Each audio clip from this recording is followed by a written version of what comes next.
Good morning. Here's the thing. For quite a long period of time while presenting this programme, you couldn't shut me up about Brexit. Do you remember? Not only did I talk about it every day, I relished talking about it every day because I felt naively that if you pointed out what was going to happen to enough people who believed that something very different was going to happen, we might actually be able to stop it from happening. That was, of course, the rationale behind calls for the second referendum. And I caught myself this morning addressing a story looking at what is actually going to happen, describing the reality that was predicted by anyone really who understood things, which rules out pretty much everybody in the current government and most of the British media. Anybody who understood the simplest premises knew that we would be reaching a point that we reach at the end of this month when food imports from the EU begin and the people importing the food will have to pay for the checks, seeing importers paying £29 for a single pack of bacon if you were trying to buy a single pack of bacon from a European-based country. And do you know what I did? I caught myself thinking, I don't know if I can do that. I caught my energy levels dipping. That's absolutely remarkable. Did you see what I did there? Well, you have to have been paying attention to the programme quite closely to realise that I just stopped myself from saying extraordinary. I'd said remarkable instead. Absolutely remarkable. Isn't it marvellous? So I'm going to need your help at 11 o'clock to revivify. And in fact, that is almost a topic in and of itself, isn't it? Those of us who are now being proved horribly right about Brexit every single day, how do we sustain our appetite for pointing it out? For reminding people that this is all entirely self-inflicted, for reminding each other that these are the people who, that the people who told us the lie, have not been affected at all. Their careers haven't even been dented in many cases, and yet every single thing they said is now being proved horribly and catastrophically wrong on a daily basis. I think if we were given to hyperbole, or if we were the kind of people that apparently get excited about embroidery on football shirts, we would now be screaming traitor or what is the definition of treachery other than deliberately damaging your own country? If it's done through incompetence and ignorance rather than malign intent, does the treachery become any less? Is it diluted in any sense? I do not know. So I'm just giving you a heads up. I want some help with that, almost certainly coming up at 11 o'clock. It is 7 minutes after 10. Nick had a call this morning which really focused my mind. It was a call from South Africa, and it was a point you don't hear very often anymore. It was a point that you heard all the time when the terror attack of October the 7th was still fresh in our memories. And it was the plaintive request to talk more about the hostages that are still being held by Hamas. I presume most people didn't notice when Benjamin Netanyahu said that even if a hostage release deal was reached, his intention to launch a ground offensive in Rafah would continue anyway. So, once again, it's Netanyahu that lets down people who profess their support for what he's doing, because he's made it crystal clear that even if the hostages were released, it wouldn't end the carnage in Gaza. And similarly, of course, it is the families of the hostages that are being held who have become Netanyahu's most vociferous critics in Israel. But if you are either not paying proper attention or you're incapable of shifting your position, then it's all you've got left. You have to repeatedly insist that people are somehow ignoring the hostages or ignoring the atrocity of October the 7th. I could mention it every single minute of this show for the rest of the year, and I'd still get texts saying, why don't you ever mention it? Right? In fact, I'll find you one now. You probably think I'm exaggerating. And now I won't be able to find one, will I? Oh, no, here you go. Thank you, Oliver. James O'Brien continually only mentions Israeli injustices in its warfare tactics, but never mentions Hamas and the hostages, listening to the earlier call from a South African woman who states if hostages are released, then the IDF will cease its operations. And then, just for good measure, because you possibly think I exaggerate, I have listened to James O'Brien for over 6 years. He is most certainly anti-Semitic. Say that to my face, Oliver, and I'll sue you from here to kingdom come. It is 9 minutes after 10, and it is a helpful illustration from Oliver of what I'm talking about. The desperation now that people still supportive of Benjamin Netanyahu have to pretend that the conversation should be about something or anything else has reached, I think, breaking point. That is why the world is now united in calling for a ceasefire. It's why even Joe Biden has finally discovered some sort of backbone and told Israel in terms to stop killing civilians. Even an implication that arms sales may be halted unless there is an immediate ceasefire. I hope these words are simple enough for people to understand. And I also think it's pretty plausible to say that Benjamin Netanyahu will not stop. The release of the hostages is obviously not his priority, because he has made it clear that that would not signal a cessation of warfare in Gaza. So I'm terribly sorry to Oliver and to the lady in South Africa and to everybody else still clinging to the carcass of that idea. It's dead. It's gone. It's as dead as 33,000 Palestinians, the majority of whom, of course, are women and children. So that's gone. So then you're left with the other so-called goal, which was the eradication of Hamas. Now, to cling to that idea, you have to completely ignore the fact that Netanyahu favoured Hamas over the Palestinian Authority, was gentle in his approach to Hamas, to Qatar and its protection and support of Hamas leaders, precisely because Hamas are opposed to a two-state solution in much the same way that Benjamin Netanyahu is. So in order to rob the Palestinian Authority of support and validity, he has sat by and allowed Hamas to become a much greater force in the region. He was also, of course, in charge of protecting Israel on October the 7th. I'll say that again because many people seem to have forgotten. He was in charge of protecting the people of Israel on October the 7th. So I don't really think anybody can with a straight face claim that the continuing offensive in Gaza is likely to eradicate Hamas, not least because there are now thousands and thousands and thousands of orphans who blame Benjamin Netanyahu or Israel, or both, for the death of their parents. That, to me, doesn't seem to be a particularly reliable recipe for peace or for the removal of the motivation that lies behind Hamas's position at this point. So why is Netanyahu pursuing this course now that he has lost the support of everybody? And this is a question that anybody can answer. Even people who want him to continue pursuing this course can answer it, but you will, I'm afraid, have to work very hard to persuade me. Well, you can't persuade me that it's all about releasing the hostages because he has told us that it isn't. Okay? He has told us that it isn't, and his most vociferous critics, many of his most vociferous critics in Israel itself, the people who stormed the very Knesset the other day, are families of the hostages. So the idea that he speaks for or acts for them, I'm afraid, is dead in the water. So you can't do that. If you want to somehow explain to everybody how creating thousands and thousands and thousands of orphans, displacing 1.7 million people, is going to make them somehow more amenable or make them feel more warmly towards the government that has ordered it, that has caused the displacement, that has ordered the killing, that has facilitated the carnage, then I'm all ears. 0345 6060973.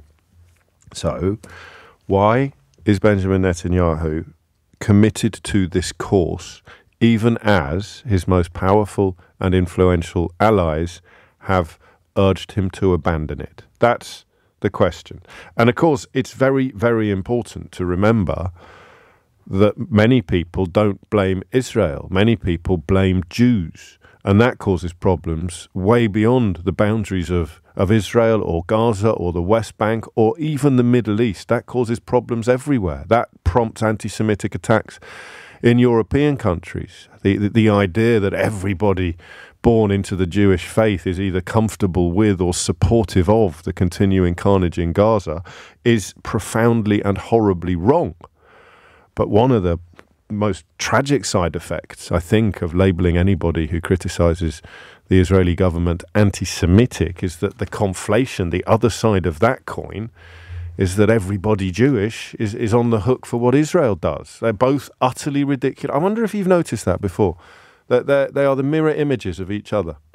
It is as disgusting to claim that anybody criticizing Israel is anti-Semitic as it is to claim that everybody Jewish must somehow be supportive of what the IDF is doing in Gaza.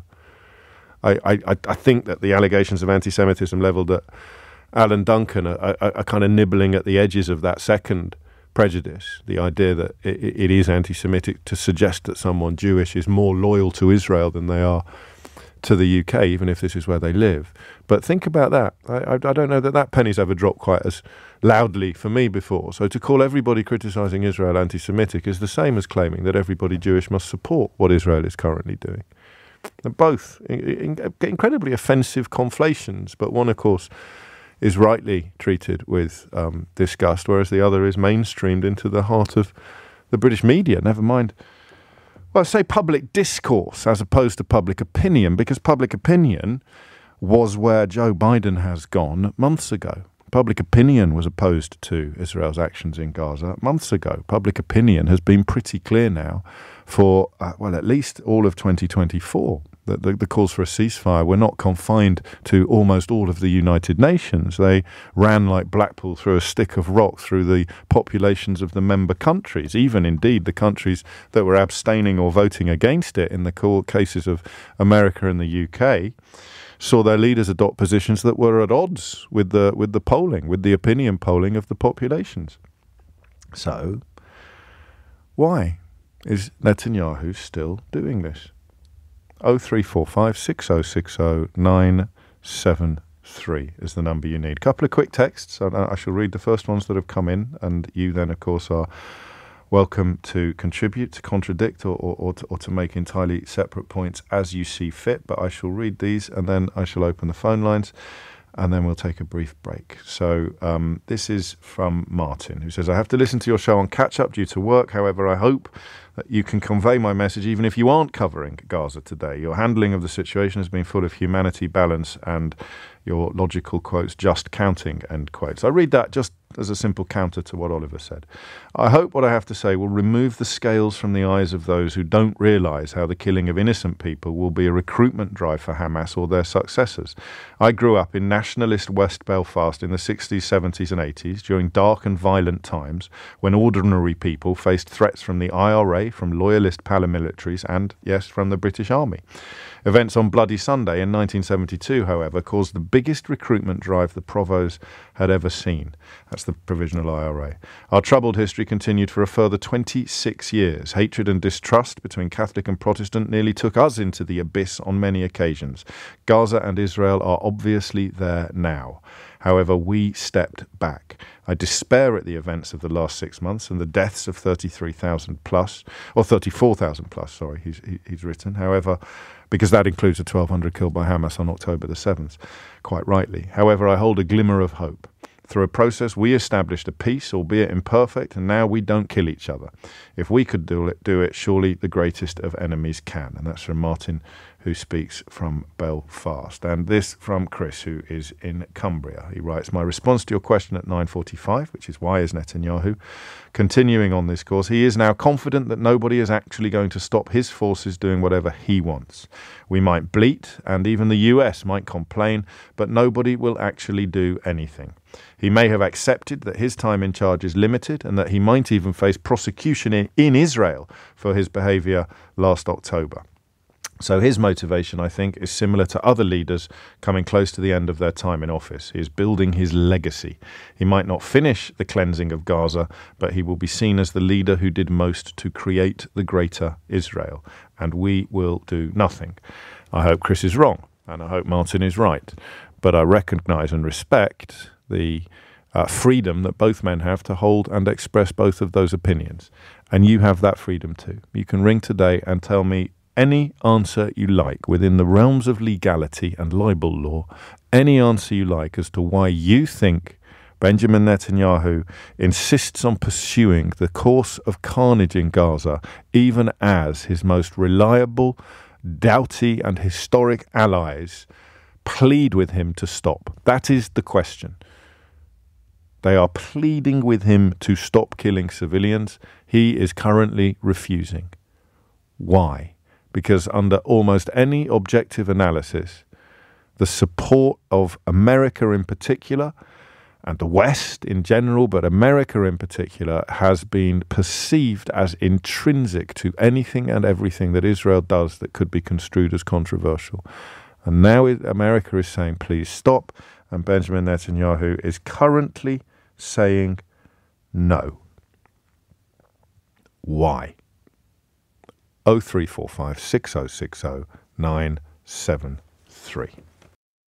It is 22 minutes after 10, and you are listening to James O'Brien on LBC, where the question, happily, for want of possibly of a better word, is one that everybody engaged in this issue, everybody engaged in this war can answer. Why is Benjamin Netanyahu committed to his current course, which I would describe as carnage, although that's a subjective position, of course, his current course of carnage in Gaza, when even his most reliable and committed international allies are pleading with him to stop? Sylvie is in Harrow to kick things off. Sylvie, what would you like to say?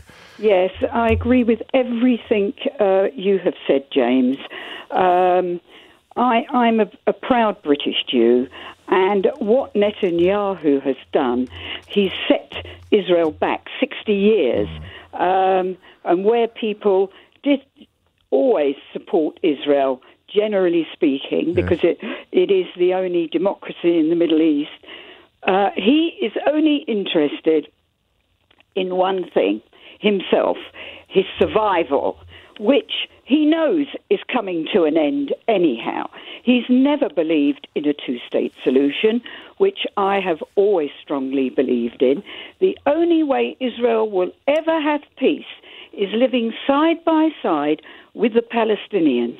And the damage that he has done, and I feel every day I wake up, I cannot believe that Israel has committed what they have done. Obviously, what Hamas did was despicable. There's just no words. But to go, I was always worried that Netanyahu would go overboard. When do you think he did? When did you, on a very personal level, Sylvia? And I find this question almost impossible to answer, but I insist on asking it all the time. I don't know why.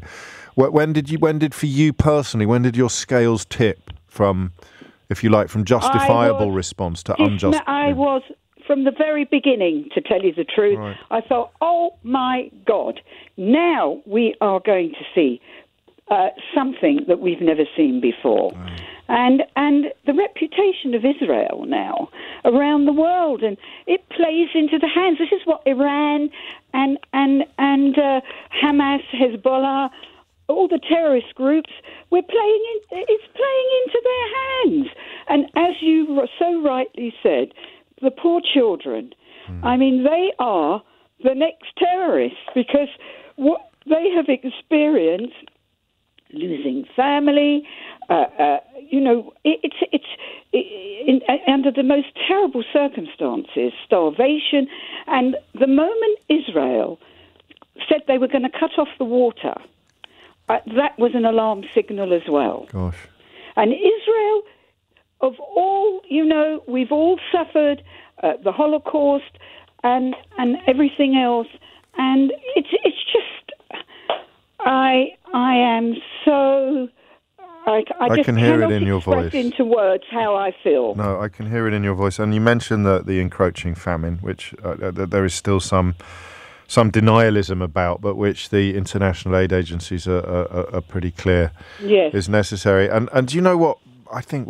I mean, apart from death, obviously, but in terms of words, what breaks my heart the most is to hear you saying that 60 years of goodwill has been squandered.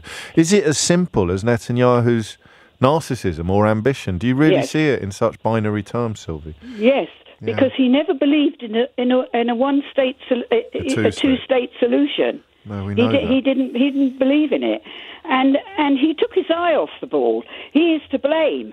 I mean, they have the best security in the world. I hear you, and possibly distracted by his own political and indeed legal troubles, or as it has been suggested by wiser men than me, that he actually welcomed the rise of Hamas because they squeezed out Palestinian Authority voices that would have been more committed to a two-state solution. All of that, of course, I guess, is for the history books. How does this end? How does this chapter end, Sylvie? I don't see a good future for Israel at the moment, because it's played into the enemies who are this is exactly what they wanted. because they want to. I mean, Hamas has said in their charter they want to eradicate every single Jew and Israel. So I don't see good things in the short term. No, unless Israel gets a good leader who can somehow make it clear to the remaining people in Gaza that they are no longer cannon fodder, or whatever the phrase would be. Because essentially, you're right to remind us of Hamas's charter, because what you have now, after this exercise by Netanyahu, is a perception on both sides of that border between the Gaza Strip and Israel that the people on the other side want to completely eradicate you. Palestinian children who've lost their parents are going to believe that Israel is committed to the eradication of Palestinian people in Gaza, just as Israeli people believe that Hamas, and therefore perhaps many other Palestinians, are dedicated to the eradication of Israel. So it ends in one of three ways. Either one side succeeds in the eradication of their enemy, or the other side succeeds in the eradication of their enemy, or they reach the rapprochement that Sylvie dreams of, that Sylvie describes, and that I think everybody sensible recognises. We go back to our friend in Belfast at the very beginning of this hour, as the only truly feasible way out of this mess, which makes the analysis of Netanyahu's motivation almost irresistible. But I would remind you that you're welcome to resist it. 0345 6060 973. It is all about him. It's all about him and the huge failure of the British political establishment and most of the British media to recognise the difference between Benjamin Netanyahu's interests and Israel's interests is a stain that will take generations, I think, to remove. Thank you, Sylvie. I can't have been easy for you. An awful lot of admiration for your clarity and passion coming in via my inbox. 0345 6060 973 is the number you need. There's one, but you can grab the phone line that Sylvie is vacating if you're quick. Meanwhile, Thomas Watts is here with your headlines. 10:33 is the time, and remember that I think a useful companion piece to Sylvie's call is that observation that to call anybody criticising Netanyahu or Israel anti-Semitic is as dangerous and as despicable as claiming that if you are Jewish, you must be in favour of the carnage in Gaza. And that's the problem. That's why Alicia Kearns warns of the danger of Netanyahu's actions affecting all of us, because the terrorist groups that are motivated by, I mean, how would you describe it, the actions of Israel, or solidarity, perceived in their own mind, solidarity with the people of Gaza, they may take the fight to foreign countries that they feel have been too supportive of Netanyahu. So that is a point made by the chair of the Foreign Affairs Committee that should not be ignored. Similarly, the attack upon the Iranian embassy in Damascus brings the Israeli people into some sites that they were not previously in. So the question of why on earth Netanyahu continues to do things that endanger everybody, including perhaps more than anybody the people of Israel, is more urgent than it's ever been. 10:35 is the time. Robert's in Ipswich. Robert, what would you like to say? Good morning, James. Hello, mate. How you doing? I'm good, thanks. What's on your mind? Right. My point is, we're at the stage now that Netanyahu has created a rogue state. And that's basically, if you look at the definition, a national state regarded as breaking international law and posing a threat to the security of other nations. And I think it's time. It's gone so far now. I think it's time that the leaders of the international world, whether it's the UN, the Americans who have the influence, and the British, actually forced him to step down. Where I don't know how that would work, but where does that definition come from? That's the dictionary definition. Is it? A rogue, yeah. Well, I mean, in terms, if I were to take two politicians from different ends of the political spectrum in this country, we've got the former Foreign Secretary Jack Straw suggesting this morning that there is no doubt that international law has been broken. And then we've got the chair of the Foreign Affairs Committee, Alicia Kearns, saying that this is now endangering, of course, other countries. You there you have it. You'd call, as your first witness, you'd call the Labour former Foreign Secretary Jack Straw. As your second witness, you call the Conservative chair of the Foreign Affairs Committee, and they would deliver you a very compelling case for your description of Israel as being now a rogue state, or Netanyahu having gone rogue. And why? Why is he? Why do you know? I mean, I know that's not necessarily what you've rung in to answer, but do you have a view on why? Because if you just woken up now and all of this was being described to you, the question that would rise above all others is, what the hell is Netanyahu playing at? And that question may have been in your mind last October, last November, last December, but today that question is it's Spinal Tap territory, Robert. Someone's turned the volume up to 11. What is Netanyahu doing? Why is he doing what he's doing? Well, it's like all these despots, James. It's power. It's like Amin, Robert Mugabe, Gaddafi. As soon as they get the ultimate power, they just do what they want, basically. And I have to remind you that he's the beneficiary of democratic elections. So there are distinctions to be drawn. I think important distinctions. He's gone so far over the top. I mean, I know you asked this question many times. Yes. Where did we draw the line? Yes. Where did it turn? Where did it turn? Now, do you remember the old adage, which I don't agree with, an eye for an eye? Well, it's not just an old adage. It's an Old Testament teaching, of course. Yeah, I know, but I use it as that. Yeah. I did the calculation, and at the moment, roughly, it's approximately 213 eyes of every Palestinian to one that was killed or taken hostage on the 7th. There's a little calculation for you. 213.6. Yeah, I mean that is eye grim. for an eye, and that's just to date. And that's why the question of why he's committed to continuing down this course becomes ever more acute. Flipping it, Robert. I mean that's some fairly grisly maths, isn't it? But that's not an opinion, as I am fond of saying. That is literally counting. It is 10:38.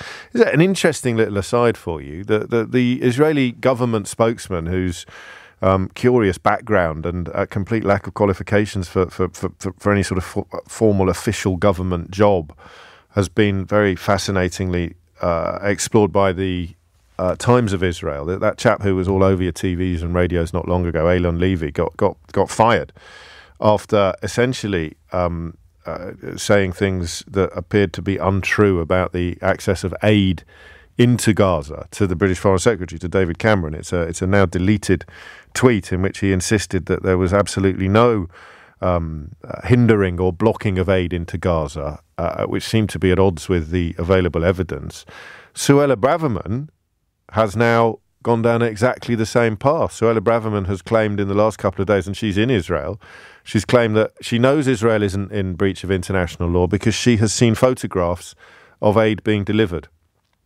She denies the international aid agency's warning that famine is imminent because she has seen photographs of food. So I just want you to focus on this for a minute. If you're struggling to keep up with the madness, you can be fired as an official Israeli government spokesman for pursuing the position that Suella Braverman is now pursuing as to use Robert's word, as a rogue conservative backbencher without any sanction whatsoever. So denying famine or denying aid blockades or denying... so Braverman has been put in an incredible situation. She was denying that there were any hindrances to aid getting into Gaza before Israel announced that it was going to open up one of the gates that constituted a blockade on aid getting into Gaza. But is anyone going to discipline her? Can you imagine? Spineless Sunak? I don't really like those sort of nicknames. I prefer more schoolyard nicknames like Digby Pudding Jones. But can you imagine Sunak doing anything to discipline Braverman? Even Theresa May fired Priti Patel for making secret visits as a member of government. Braverman, of course, is not a member of government. But that is another moment that we should probably pause and reflect upon. That idea that you can be fired as an Israeli government spokesman for denying that aid is being prevented from getting into Gaza, but you can say it as a conservative backbencher with apparent impunity. Bulama is in Lambeth. Bulama, what would you like to say? James, it's always a great pleasure listening to you. Ditto. I listen to Ditto, Bulama. Yeah. I listened to the first text message you read. I just want to tell you, James, that when a presenter like you stops to attract smears, then he is dead. So you will never stop attracting those kinds of smears from people who just hate you for your fantastic I don't know that work. they hate me. They hate what they see in the mirror that I hold up, I think, and it's Netanyahu sometimes that they see. But thank you. But yes. Anyway, on with your thoughts. Yeah, I mean, listening to the question, I thought there could be three possible explanations for why Netanyahu insists on continuing, and there could be more, and these are not mutually exclusive. Now, the first is that, James, a bully doesn't stop because you are begging him. A bully only stops when there are consequences to their action. Yes. You see, the West keeps telling Netanyahu what you are doing is bad. They keep condemning him publicly. But until yesterday and a few months back, when we saw an isolated incident, they never told him that there is consequences or there are conditions for their support. They tell him, we will support you whatever, but please don't do this or please don't do that. And that's not how dealing with bullies work. Remember when we talk about the hostage exchange, the hostage deal a few months back, yes. It only went through after Biden had publicly lambasted him in the media, saying, look, you are isolating Israel now and you are making it an international pariah. It was a few weeks or the week after that the hostage deal continued. He didn't want the deal. That's why even a day before the deal, he kept saying, I will continue to attack even if the hostages were released.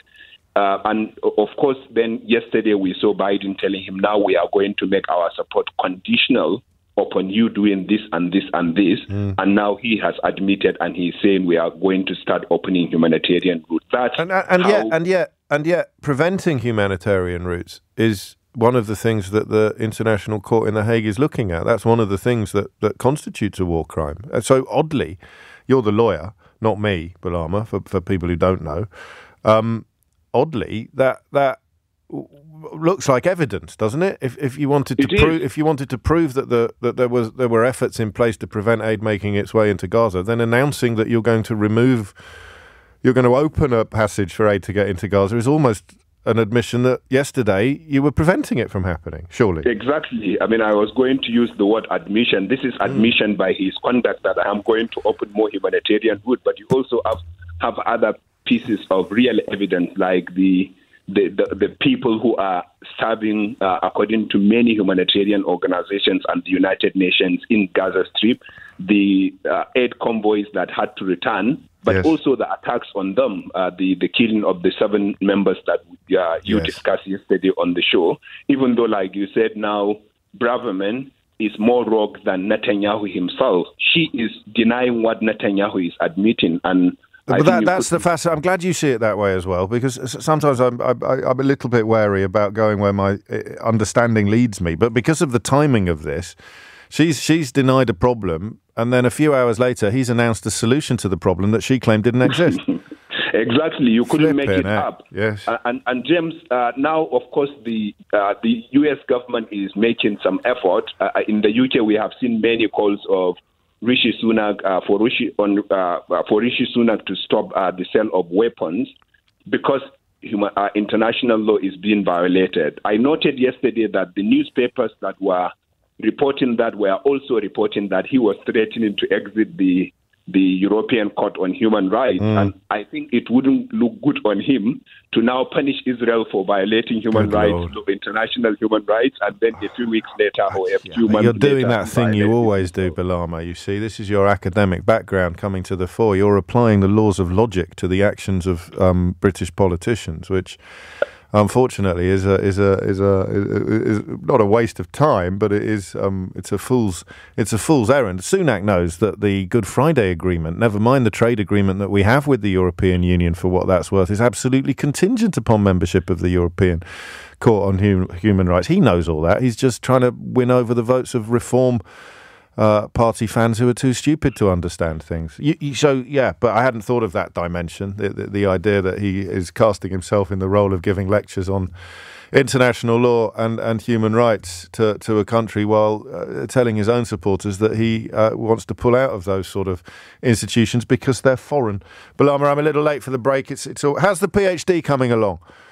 It's going on very well. Good. I worry when you call me. I worry when you call me that I'm distracting you from your PhD thesis. No, you are not, James.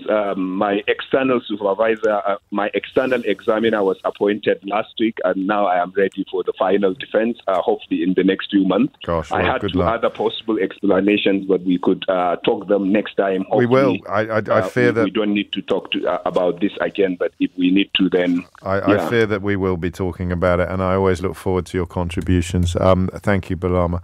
Balama Bukati is a regular caller to the programme, but in other news, he's also a prominent Nigerian analyst and human rights lawyer, currently doing his PhD at SOAS. It is 10:47. It's 10 minutes to 11. You're listening to James O'Brien on LBC. Lewis says, I remember Balama's call from a few months ago. He was correct then and he's correct now. You're not wrong. One of the clearest explanations, you used the word genocide, Lewis, which obviously he hasn't, and nor have I. I'm comfortable with ethnic cleansing as a description. It's one that I can defend. Genocide is in the gift of international courts. But one of the clearest explanations I've heard, I'm looking forward to his book on Boko Haram. Michael is in Tel Aviv, in Israel. Michael, what made you pick up the phone? Oh, good morning, James. Long time no speak. So I think there is this perception that, so I'm not an Israeli citizen, but I'm obviously seeing a lot of people around and speak to a lot of people, as well as a lot of sort of foreign visitors and that sort of thing. There is a perception that Israel doesn't care about what's happening. And this isn't my experience sort of on the ground, if you like. People do care very much. And if even if you take the number of Palestinians killed, and if you cynically say, well, half of them were terrorists and half of them were inflated, even if it's just 5,000 people. Yeah, just for the record, I know you know this, but I completely reject that analysis personally. The IDF claims that this percentage were terrorists, but I know what you're saying. We're not disagreeing with each other. Carry on. Yeah, no, absolutely. I'm just saying, even if it was 5,000, it is an absolute tragedy. One person, if it was your relative, would be a tragedy. Yes. So no one, and everyone hates that. And so when you had a caller just a couple of calls ago who was comparing the number of people killed on 7th October, and of course there have been soldiers and people killed since in Israel, yes. And that comparing it to the number of people killed in Gaza, it's not really like for like. There is a big difference between, it is collateral damage. There is no evidence that Israel wants to kill civilians, and it is seen by every Israeli I've spoken to and foreigner in the country as a tragedy. And what we don't know is... can't let that pass, Michael. Go on. You can't kill tens of thousands. Half of them are children, mate. You can't claim that was all accidental. I haven't seen evidence that there wouldn't be, but it has to be. How about ordnance that is launched without any particular concern for who and where it's going to impact? Stuff that is not targeted. I think the word is dummy bombs, and the last statistic I saw was about 40 or 50% of the ordnance used in the earliest days of the conflict were dummy bombs, which you have no control over who they kill.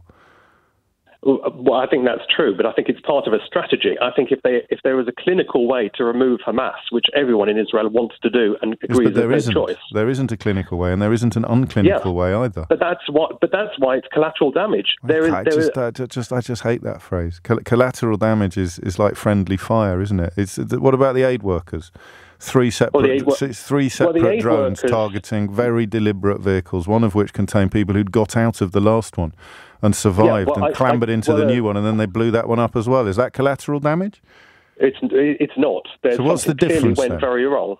Well, in the case of the aid workers, it was clearly going to always look so bad that I can't believe there would be any strategy. Okay, so here's a building full of people that might contain an enemy. We'll blow it up. Here's a car full of people that might contain an enemy. We'll blow that up. One's collateral damage and one isn't. How come? Explain that to me.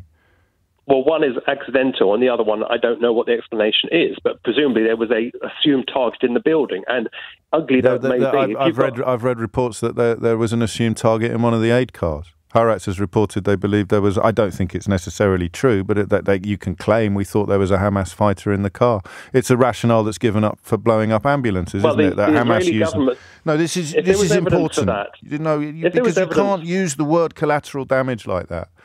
Unless you can explain to me the difference between blowing up a building full of people because it might have a terrorist in it and blowing up a car full of aid workers because it might have a terrorist in it. Either they're both collateral damage or neither of them are. Well, the government would be the Israeli government would be the first to claim that there was an assumed threat in those aid cars, and even they haven't said that. So that clears to be some kind of complete, whether it's a rogue operative, a complete, there is an inquiry. You can't call it collateral damage, mate. There's 9,000 dead children. It's not. It's a deliberate killing of 30,000 Palestinian people in the hope of catching some terrorists in that net. That's not collateral damage. True. James, you're not providing any logic for that. It's not deliberate. I'm giving you the number. So who fired guns by accident? Who launched missiles by accident? What's the opposite of accident? I don't understand. The opposite of accident is deliberate. So either these missiles were fired by accident or they were fired deliberately. If they were fired deliberately in the full knowledge that countless civilians were going to be killed in the process, the killing of the civilians is deliberate. I wouldn't agree that. Talk me through the reasons why. Talk me through what the problems in the logic. Well, for the same reason that if I decide to paint my bedroom with red paint and spill it on the floor, I spilt it. My intention wasn't to spill it on the floor. It just unfortunately happened as a consequence because I'm klutzy. I don't know if I can even come down to that level of discourse, but I will out of respect for you, Michael. Thank you. I was like it when you dumb it down for me. Well, I'm not dumbing it down. I'm a little bit disgusted by the analogy because we're talking about dead children and you're comparing them to spilt paint. But I appreciate that I put some pressure on you in the moment to justify what is to me an unjustifiable position. No, James, that's unfair. There's not an equivalent. No, mate, you're the one that suggested it. So but it's an analogy. Let me help you. That's not how analogies work, James. That's not how analogies work. Let me help you with your analogy. Is it possible, and this is what I mean by being a little reluctant to come down to this level, is it possible to paint a bedroom without spilling any paint? It depends. Come on, mate, it's your analogy. Okay, if there is Lego all over the floor and kids running around with Is it possible to paint a bed? Well, then you clear the Lego and you tell the kids to stay out of the room and then you go in and paint it. So the decision not to clear the Lego or not to tell the kids to stay out of the room and the subsequent spilling of paint is on the person that decided to undertake the painting. It's not upon the Lego or the children, is it, Michael? Well, it's not a perfect analogy. I was trying to... You were defending it 30 seconds ago, so let's ignore that analogy. Let's leave the spilled paint out of it. If you launch a missile knowing that it's going to kill civilians, is the killing of those civilians deliberate or accidental? It is. It's neither. It's not deliberate. It is a consequence. Okay, so let me say it again. You deliberately launch a missile knowing that civilians will die. Is the killing of the civilians deliberate? No, it's a consequence. It's a consequence, but it's not the main. Is it a deliberate consequence? A deliberate consequence. It's not the intention. No, but you know it's going to happen, so it is the intention. Yes. Well, it's not the intention. It is the intention. You know it's going to happen. Well, there's a difference between... That's not what an intention means. Okay. If there was another way, they would do it. Well, we've already been there. If they went after terrorists in Gaza in the same way that they would go after terrorists in Israel, we would know what the other way looked like, wouldn't we? If the terrorists were hiding in a hospital, what's going to happen? You know, in London, I live near a hospital. If there was a huge terrorist cell in the basement, patients would die. But the proof of that hasn't even been provided after the hospitals have been destroyed. Oh, absolutely was. The last 3 days, there have been a lot of footage of what was found in Al-Shifa. This is footage from the IDF. Okay. But so we're back to where we were 2 days ago. So why won't they let international journalists in to check? Well, because let me steer you back to the question that we're asking today, which is why is Netanyahu who embarked upon this course even as all of his allies abandon him? What you mean since 7th of October? This course? No, I mean essentially since the aid workers were killed deliberately, and people like Joe Biden and David Cameron and other previous allies have called upon him to cease fire immediately. Why is he resisting those calls? Well, I think the ceasefire is a red herring, because when people talk about a ceasefire, they talk about Israel ceasefiring. Yeah, okay. But it's not a red herring, is it? Because it's what Joe Biden has called upon Benjamin Netanyahu to do. That is the question. Joe Biden's calling for it because there's an election this year, but he knows it can't work because Hamas are not going to lay down their arms. So you're answering questions that I'm not asking. Why is Netanyahu continuing on this course despite the fact that all of his international allies have now abandoned him, that his popularity levels in Israel have gone through the floor, that the families of the hostages are among his most vociferous critics, and yet he remains completely committed to the course that you acknowledge, for want of a better word, will accidentally cause the deaths of tens of thousands of more civilians? Why is he embarked upon? Why is he dedicated, committed to this cause? Well, the course of I think partly because he's Netanyahu and his number one motivation is himself. He wants to survive because he knows he's got very limited time. The hostage families. These people are being killed. They're being sacrificed on the altar of Benjamin Netanyahu's vanity, and you're here to defend it. No, I think partly right now what he's doing is that there is an existential threat continuously from Hamas. They, crossed a line which he had to react to after 7th of October. Hamas has to be removed and in again, the same way. You're not answering the question I asked, because the people I'm describing, the allies I'm describing, agreed with that on October the 8th and October the 9th. They don't agree with it now. So that has changed. That rationale has changed. That argument no longer washes. The idea that you're going to eradicate Hamas by creating a new generation of orphans is palpably absurd. Why is Netanyahu still pretending that it isn't? With the support, respectfully, with the support of people like you. Well, let's not claim I have any support for him at all. I didn't before the 7th of October and I don't now. You support the continuing offensive in Gaza? I support the removal of Hamas. I wouldn't claim to be a military expert to know any better way to do it. And you believe that it can be achieved by killing more and more and more children? Hamas will not negotiate nor lay down their arms. We're not dealing with Sinn Féin here. I'm just clarifying your own position. I'm just clarifying your own position. You want to bring Sinn Féin into it? You'd have to explain to me why the British government didn't go into Catholic areas of Belfast and kill everybody in the hope of catching some terrorists. So why is Netanyahu still on this course, despite the fact that everybody who previously supported him has abandoned him? Because Hamas need to be removed, and the only way to remove them is to do it physically. Right. How's that working out for you? Well, it's an absolute tragedy for everyone. No, I mean, how's it going? How's it going? How do you feel looking at the world now in terms of whether Hamas is in a weaker or stronger position for the next generation, whether enemies of Israel are being strengthened or weakened by Netanyahu's actions at the moment? Simple question. I think clearly international relations are under strain, but that's because of in each country... enemies of Israel being strengthened or weakened by Benjamin Netanyahu's actions? The enemies of Israel, that's mostly Iran and a few others. Are they being strengthened? I think that most of the enemies of Israel are enemies of the rest of the world, so it's a transient situation. So the people who wish Israel harm, individuals or institutions, countries or civilians, do you think that Benjamin Netanyahu is discouraging them from their hatred of Israel or encouraging more of it? Well, it's absolutely very useful to them to. Don't spill any paint, eh? Right. You too. Thank you, James. It's 3 minutes after 11. 7 minutes after 11 is the time. So, I suppose we should have some gratitude to Michael for articulating the position that no longer able to claim, of course, that it's all about securing the release of the hostages, because Netanyahu has shot that particular fox. But you can just about claim, as we heard, that you can support what is happening in Gaza, even as the rest of the world calls for it to stop.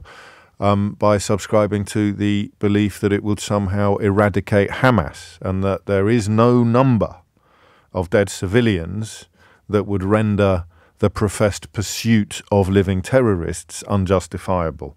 Which takes us back to that Daily Mail, Daily Mail headline yesterday, which talked about how the response can sometimes outweigh the original sin. Which, I mean, that's a haunting phrase. And I think perhaps the reason why I was uncomfortable with Michael's analogy about paint is that quite often, and I think this week more than any other, the relativism of human response, the relativism of humanity itself has been on display. That the fact that the killing of 3 British aid workers can cause so much more outrage, upset, heartbreak than the killing of 33,000 Palestinian people, some of whom absolutely, certainly will have been terrorists, would have been Hamas members and Hamas supporters and Hamas sympathizers. But the massive majority won't have been, especially the children, not capable of criminal responsibility under British law. But nonetheless, that paint analogy just got under my wire a little bit. And I'm definitely not apologising. I'm just explaining. 8 minutes after 11 is the time. And the question remains. I think we'll continue with this question. It's really important.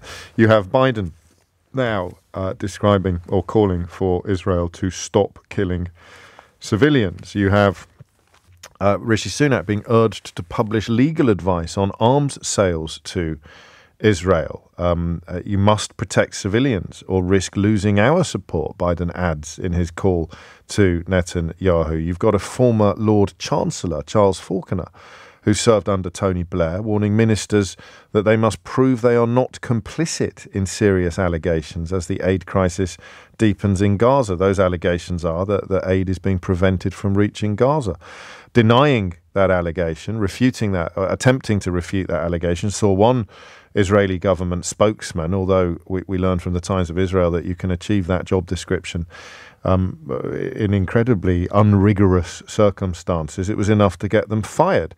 But Suella Braverman can say it publicly with no consequences whatsoever. And of course, you have the comments from Alan Duncan yesterday about some of his colleagues, which are now under investigation by the Tory party for alleged anti-Semitism. But the British angle is that Sunak is prepared to suspend arms sales if their own legal advice suggests that the state has broken international law. This goes back to January, I think, when Alicia Kearns asked David Cameron what the legal advice was, and David Cameron said, do you know what David Cameron said?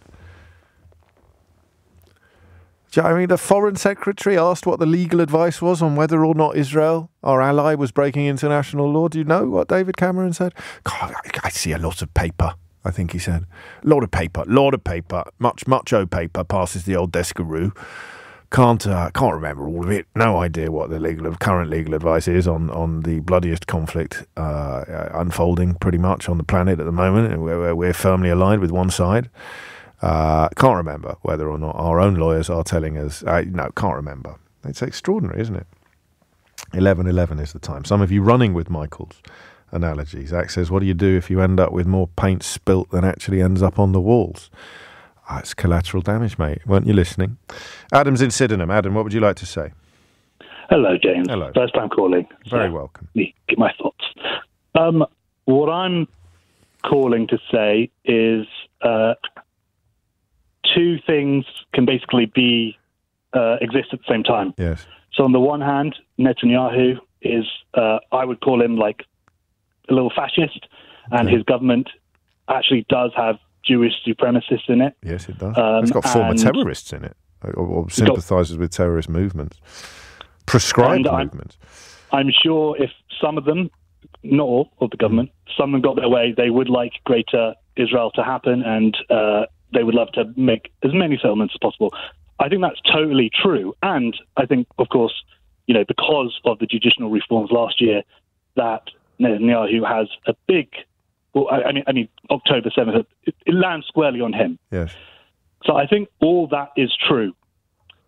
I think also at the same time, no matter if you had the most, everyone said, okay, Israel has a right to defend itself, and I'm not saying it does or it doesn't. Sure. But even if you had the most kibbutzi left-wing government engaging in Gaza, I think, is simply an impossible task. I'm not saying it's right or it's wrong. I'm only saying that I don't think, from my understanding, that there has been such a difficult situation in which a enemy group has so thoroughly embedded themselves in the population after, building a network of tunnels the size of the New York subway system over 18 years. It goes under everywhere. So I'm not saying like this is right or this is wrong. I'm saying regardless of who would have led this war, I think it would have been a massacre, whatever the outcome. Well, except that the infiltration of Israel by Hamas terrorists in normal circumstances would have seen the government of the victim country chased out of town at 100 miles an hour. But I mean, what is the point of blockading an entire population because of your fears that a minority of extremists in their midst wish you harm, and they're not being on the ball enough to prevent them from committing that harm? True, but to push back, the blockade is there as well because I think like 30,000 missiles has come in the last 15 years. Like it's not. I agree, but that's more evidence that the blockade is pointless. True, but it's difficult. But of course, Hamas also has a role to play in this, and the world needs to remember billions of dollars of aid have gone there, and unfortunately, it's aid that keeps people alive, because we're seeing what happens when that aid isn't going in, and we've got the warnings, not even the warnings, but the reality of imminent famine unfolding in real time under our very eyes. I guess we're back, aren't we? And I agree with the idea of holding two thoughts in your head at the same time. But we're back to the question of whether there is ever any too much. And the only way you can avoid that question is by claiming that it's all somehow justified. That's where phrases like collateral damage move into it. And that hinges upon a belief that the eradication of Hamas is possible. And it obviously isn't. So I don't have the answer, but I'm generally curious because most of the world has said on October 8th Israel's got a right to respond. Yes, but no one. And then we just very casually used the word proportionate, didn't we? And we started pushing quite early to try and pin down precisely what proportionate meant, and the impossibility of doing so probably should have chilled us even more than it actually did at the time, because there'll be some people still claim, in fact we spoke to one a moment ago, who would still claim that what's happening now is proportionate, even as the rest of the world recognises that we've crossed that Rubicon. Totally. I feel like it's a difficult position to hold, but something had to be done, but not necessarily this. It just sounds too woolly, doesn't it? But I think that's probably where we both are. It sounds totally woolly, but you ping pong back and forth because the tactical situation and the political situation, it goes round in a circle forever. So you need leadership in both. And this is what you're describing as naive to the point of impossible. You need leadership, except for history teaching us that it is possible until, of course, Israeli Prime Minister gets assassinated by an Israeli extremist. But you need leaders on both sides who genuinely believe in and move towards a two-state solution. And what we've ended up with is leaders on both sides passionately dedicated to the opposite of a two-state solution, both passionately opposed to it. So, I mean, that's both a pessimistic analysis and grounds for very, very cautious optimism. You swing the pendulum back to the days of Yitzhak Rabin. I don't know, maybe that's naive to the point of impossibility as well. Thank you, Adam. Thank you. I enjoyed your first call. I hope it's not your last. The time now is 11:16. 19 minutes after 11 is the time. It's yes, I hear you. As a former security researcher, I'm chilled by the report, says Phil, into the Lavender programme. We have talked about it. I may play you the interview that Krishnan did on Channel 4 News last night with the, I think with the whistleblower on this, it rather gives the lie to old Michael's claim that the collateral damage, there is no deliberate targeting of civilians, but it's 7.5 minutes long, so I don't know if we can play all of that. Should we have a little look at it and see if, because this Lavender programme has really popped up. A caller mentioned it earlier in the week, and it's the AI that is used to target, to determine targets by the Israeli military. And there's a suggestion here with the that it even if it's a male voice that is picked up by the microphones, that then becomes grounds for attack. I'll try and find you the relevant bits. A few of you asking me about William Ragg, and I mean, I'm not deliberately avoiding the subject. I don't know what to say about it, really. This is a fellow an MP who made contact with someone on Grindr, a potential sexual partner, I presume. I believe that's how the Grindr works, and sent compromising pictures of himself, and consequently got a form of blackmail, under which he then shared phone numbers of other members of the political establishment, members of parliament and parliamentary workers, who were then also contacted. I mean, what do you even say about that? I don't know, but that's the story. If you can think how that could possibly be turned into a phone-in, I'll give you the money myself. 03456060973. You can WhatsApp me your treatment of the topic, and we'll have a think about doing it from 12. But in the meantime, such an important conversation and such an extraordinary shift in. That's the first time I've said extraordinary today. I'm allowed one or two a day, 1 or 2 an hour. Rome wasn't built in a day. Such a remarkable shift in position, which we detailed yesterday, and which I'm still reeling from, particularly that Daily Mail headline talking about how sometimes the revenge can outweigh the original sin. And here we are discussing it, and yet Netanyahu... I thought that Balama's analysis that he will only ever do as little as he can when he has no choice was irresistible. So I will now open up an aid route that is currently closed, even as that throws under the bus allies and former spokespeople who claimed that there were no actual obstacles to aid getting into Gaza being presided over by the Israeli government at all. Suella Braverman once again rendered unspeakably stupid by the people that she professes to support, a few hours after stating that it was a lie to claim, or that it was wrong to claim, that aid was being prevented from getting into Gaza. And do you know how she knew this? She's seen some photographs. Benjamin Netanyahu announces he's going to open up one of the routes for aid into Gaza that was currently stymied, and yet here he is, still absolutely committed to this cause, and it's increasingly hard to understand why. The hostages are no longer cited as a motivation for doing it, and the idea of eradicating Hamas surely only stays alive in the minds of the most desperate and delusional supporters of Benjamin Netanyahu, because what would you do if those people over there killed your parents? Think about it in such binary terms, such brutal terms. Would that make you less or more likely to be dedicated to enmity against those people?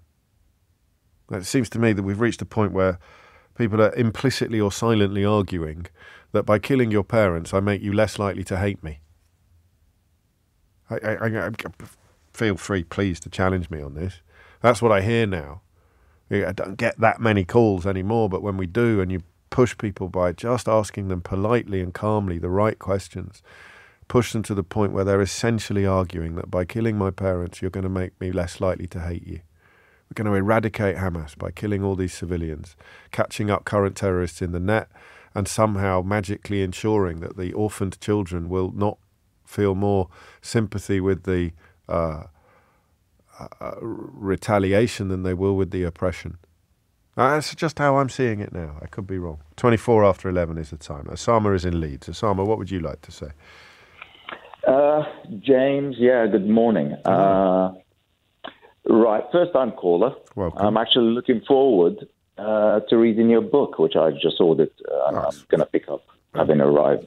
Good man. I hope you're not trying to soften me up here. I'm not trying to. No, I'm very glad to hear it. I'm intrigued as to how they broke Britain, and I'll tell you why. I don't know whether you're my generation or you lived in the 80s, but I certainly did. Yes, I'm 52. As much as probably, being a northerner and yourself certainly on a certain spectrum of the political spectrum. I'm going to encourage you politely to move towards the central point that you rang in with, because Right, there the are central hundreds point of people is this. waiting to contribute. After 3,000 deaths in Sabra and Shatila in 1982, Margaret Thatcher called it a barbaric act, got on the phone to Ronald Reagan and got a whole load of US and UK troops, as well as French and Italians, to protect Palestinians in refugee camps in Lebanon.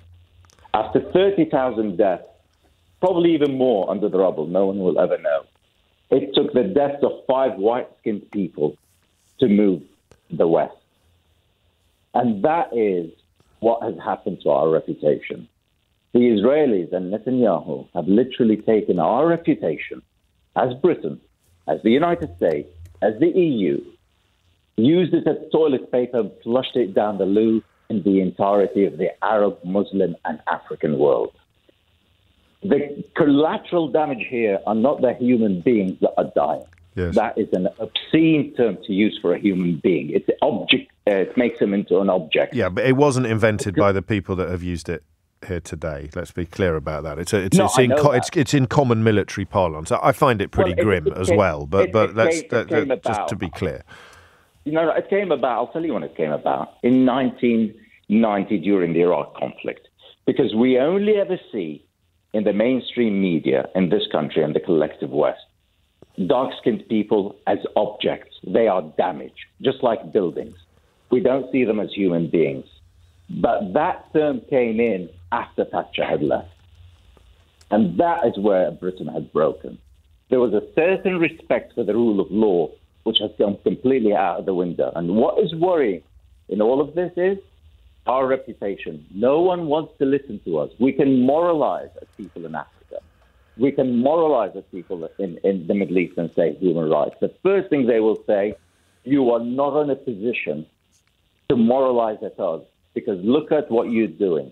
The idea that what would happen and what happened to the Native Americans would never happen in this day and age, well, Gaza is proving that it's happening. Because essentially Palestinians were pushed onto reservations and not satisfied with pushing them into the world's largest prison, open-air prison camp, they are now being genocided. And that is where our reputation has gone. We are seen as racist, period. And we pay so little attention to the parts of the world that you describe that we lack a full appreciation of just how severe this reversal has been, or just how severe this situation has become. And therefore, you would file the events of the last week, the political events, as a consequence of the killing of those aid workers. You would file it under far too little, far too late. Well, I'll tell you. I'll tell you what the perception is. I was actually bizarrely walking through Dubai Airport. The person said to me, "Yeah, they only moved when white people died.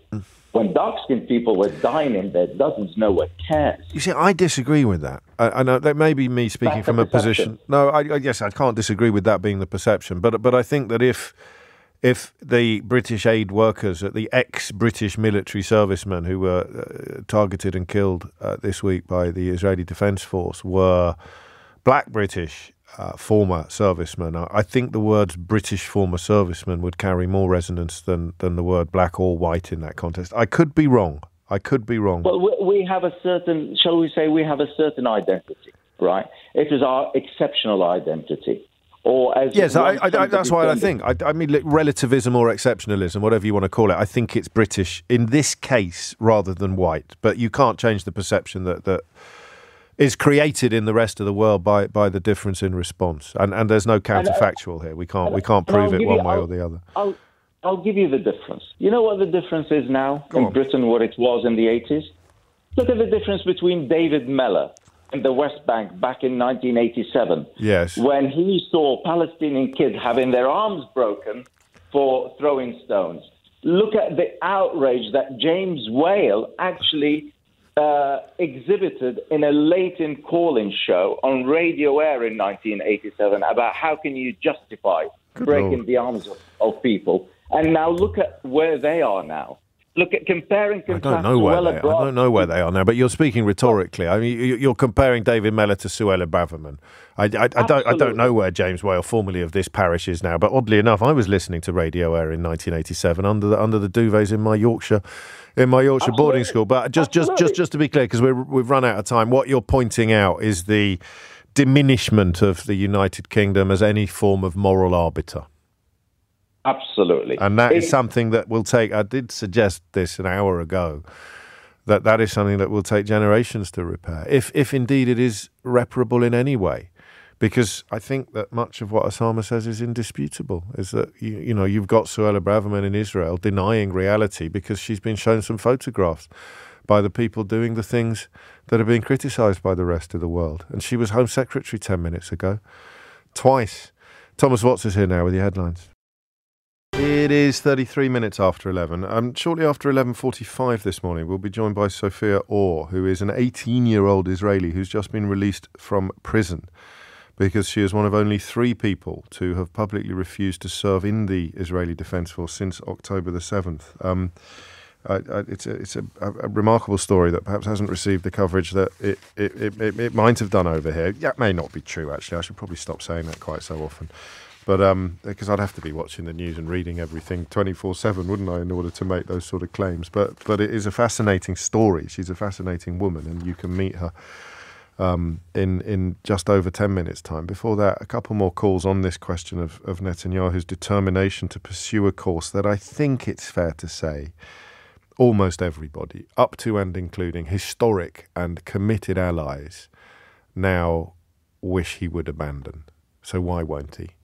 A lot of answers, none of them definitive, none of them could possibly be definitive, but very, very high up the list comes the question of personal vanity, personal survival, a sort of narcissistic need to retain power and to fend off the legal, never mind political problems by which he was beset before Hamas attacked Israel on October the 7th. So, and as a very cynical reading of events under which Hamas, and I've read this in broader analysis, under which Hamas did him a favour on October the 7th by bringing the necessity of robust response front and centre and crowding out, I think probably correctly, any other considerations from Israeli politics.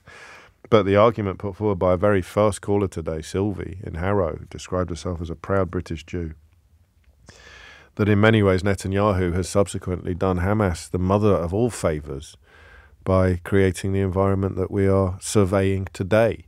And that is why it is so confusing, perhaps, still, that he continues on this course, even as it appears to do more damage to Israel moving forward than it does to... well, it obviously can't do more damage to Israel than it does to Palestinian people. They've been killed in their thousands, but it does more damage to Israel than other courses would do. 11:35 is the time. Steve is in Burgess Hill. Steve, what would you like to say? Hi, good morning, James. Thanks for taking my call. I'd just like to raise a couple of points on the use of lethal force. From the perspective of a former UK military serviceman, and also from I currently am a humanitarian aid security advisor. So doing the kind of work that the 3 men killed in Gaza were doing? Yeah, precisely, yeah. Okay, thank you. So take the first one, the use of lethal force. So in any type of military rules of engagement, it's driven into us through, repetitive training. You have to use the minimum force to save life. So, and the only time that you ordinarily would intend to take a life is just to save somebody else's life. Okay. And that's where minimum force comes into it. So whenever there's a deliberate fire action, it's intentional in regard for that. So that whenever you're pointing a weapon or a bigger type munition that's going to do something in order to save life, it's the consequences of that. So they're very strict criteria that we have to abide by, in conflict as well as in peacetime. Yes. So that's really the first point from the perspective of somebody carrying a weapon in a theatre environment. Moving on to the other side, the humanitarian side, and in terms of what happened to the international, the ITK, I can't remember the acronym, kitchen. What happened to them the other day was, again, that was, from my own personal perspective, a fully intentional act, what they did. They definitely were not using minimum force. because if they were trying to use some type of minimum force, they could have interdicted them vehicles by using some of their ground units. They had full eyes on the cars the whole time before they engaged with the airstrikes, so they could have sent some units, stopped the vehicles, taken people out, checked who was in them, let them go on their way. And if there was any terrorists inside, they could have apprehended them without killing anybody. Well, they'd also been given the coordinates of the journey as well. The IDF had been given the coordinates of the journey as well. Absolutely that. And this is where I put on sort of my other hat as a security advisor as well. That's what we have to do in these types of environments. So, our first asset is our people, is our teams, because without them, the aid doesn't work at all. So we have to protect them. So we put all of our measures in place, our control measures, to prevent such incidents occurring. So when we do go down a cleared route, for example, we know that it's going to be safe from anything that's unforeseen. And if I can make comparisons to the other sort of theatres of operations where we work in, either Somalia, Nigeria, Afghanistan, yes. We have a fixed amount of threats normally, and they're basically the same.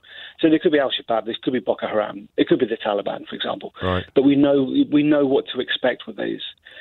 The difference is with this case, particularly this case inside Gaza this week, was that them traditional threats that we normally protect ourselves from. Yes. That was not the thing that got these people killed. It was the Israeli Defense Force that got them killed. Now, we have literally no way of protecting ourselves from that, because ordinarily in the countries where we operate, the security forces and the local police are the people that are there to ensure our protection as well. Yes. But this has been inversed in this case. And that's the thing. And yet simultaneously, up to and including a former Prime Minister of Israel, I keep reading that they've done more than any other army in history to minimise civilian casualties and to ensure that the operations are undertaken with the preservation of life being prioritised at every turn, even as the numbers and analysis like yours suggests the polar opposite. It's a bizarre situation. It's clear, and it's clearly not true though as well, because I said this to your colleague as well. Yes. Ironically, and please don't criticise me for saying this, but ironically, I feel safe for our teams who are operating currently in Afghanistan at the moment, because we know that the security has been controlled by the Taliban, and although they have we have other risks that they're posed by them, what they don't do is they don't shoot us directly, and they don't drop bombs on us. We have other risks associated with them, but it's definitely not those. The ones that the humanitarians are facing in the Gaza Strip right now, and then to a lesser extent in the West Bank, are some of the people that are there in order to prevent us being attacked by terrorists, let's say. Yes. But there's nothing you can do about this. Nothing you can do about this. Yeah, and they're causing a bigger problem for us. Yes. Steve, thank you. I'm going to move on because I have some breaking news, which is almost unbearably apposite. In fact, talking to Michael earlier, who was in Tel Aviv, the suggestion that I came pretty close to suggesting that I wouldn't be surprised if the IDF claimed that they thought they were Hamas terrorists in this convoy pretty soon. I didn't say it out loud because it may have been a little irresponsible, but I couldn't see any way out of the reality except to posit the possibility that, oh no, we thought there were some terrorists in that aid convoy. I can tell you that in the last few minutes, the Israeli Defense Force has issued a statement in which it claims that they believed there was a Hamas gunman. I'll read it to you. The event occurred on April the 1st, 2024, during an operation to transfer humanitarian aid from the World Community Kitchen to the Gaza Strip. The investigation found that the forces identified a gunman on one of the aid trucks, following which they identified an additional gunman. After the vehicles left the warehouse where the aid had been unloaded, one of the commanders mistakenly assumed that the gunmen were located inside the accompanying vehicles and that these were Hamas terrorists. The forces did not identify the vehicles in question as being associated with World Community Kitchen.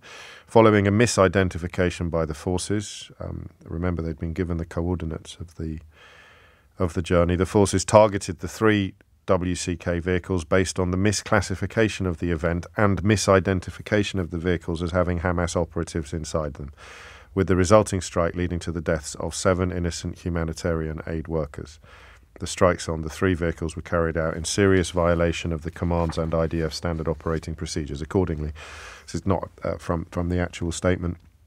The IDF has said it suspended senior officers from the unit involved in the incident from duty. So I'm afraid that would, under our earlier caller's definition, that would get filed under collateral damage, because if they say, oh no, we thought there was a terrorist in the car, then it becomes somehow justifiable. Dave suggests that the IDF is trolling the whole world now.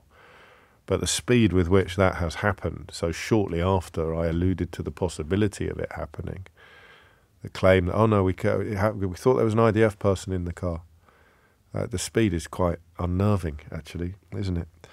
It's 11:43. I'll squeeze in one more call on this, and then, of course, we will meet the young woman who's just been released from prison after refusing to fight in or serve in the IDF, an 18-year-old woman. Zara's in Southwark. Zara, what would you like to say? Good morning, James. Hello, Zara. Hello. I think basically, for me, having listened to all of this, as everything's been continuing, it's becoming increasingly clear that the sole aim or the sole purpose of Netanyahu was complete eradication. If there's nobody left, then there's not going to be anybody else who hates Israel or blames Israel for the death of their parents or their siblings or anything else like that.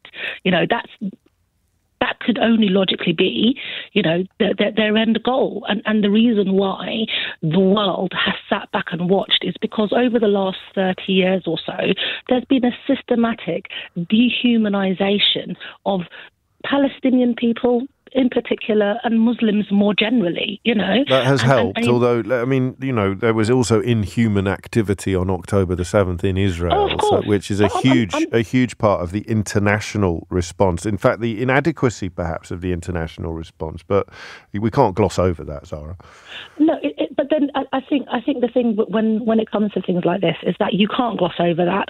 And, we can go back to those old sayings and say, you know what, 2 wrongs don't make a right, because then other people will turn around and say, well, actually, you've got the 7th of October, but let's look back at the entire course of this conflict, going right back into the 1940s. Where do you want to stop? It's going to be a case of one-upmanship the whole time, Well, which is another reason why the people who simultaneously ignore the fact that we repeatedly mention Hamas and the hostages and claim that the conversation is unfairly ignoring Hamas and the hostages are so disingenuous, because, as you remind us, and as earlier callers, notably I think Osama in Leeds and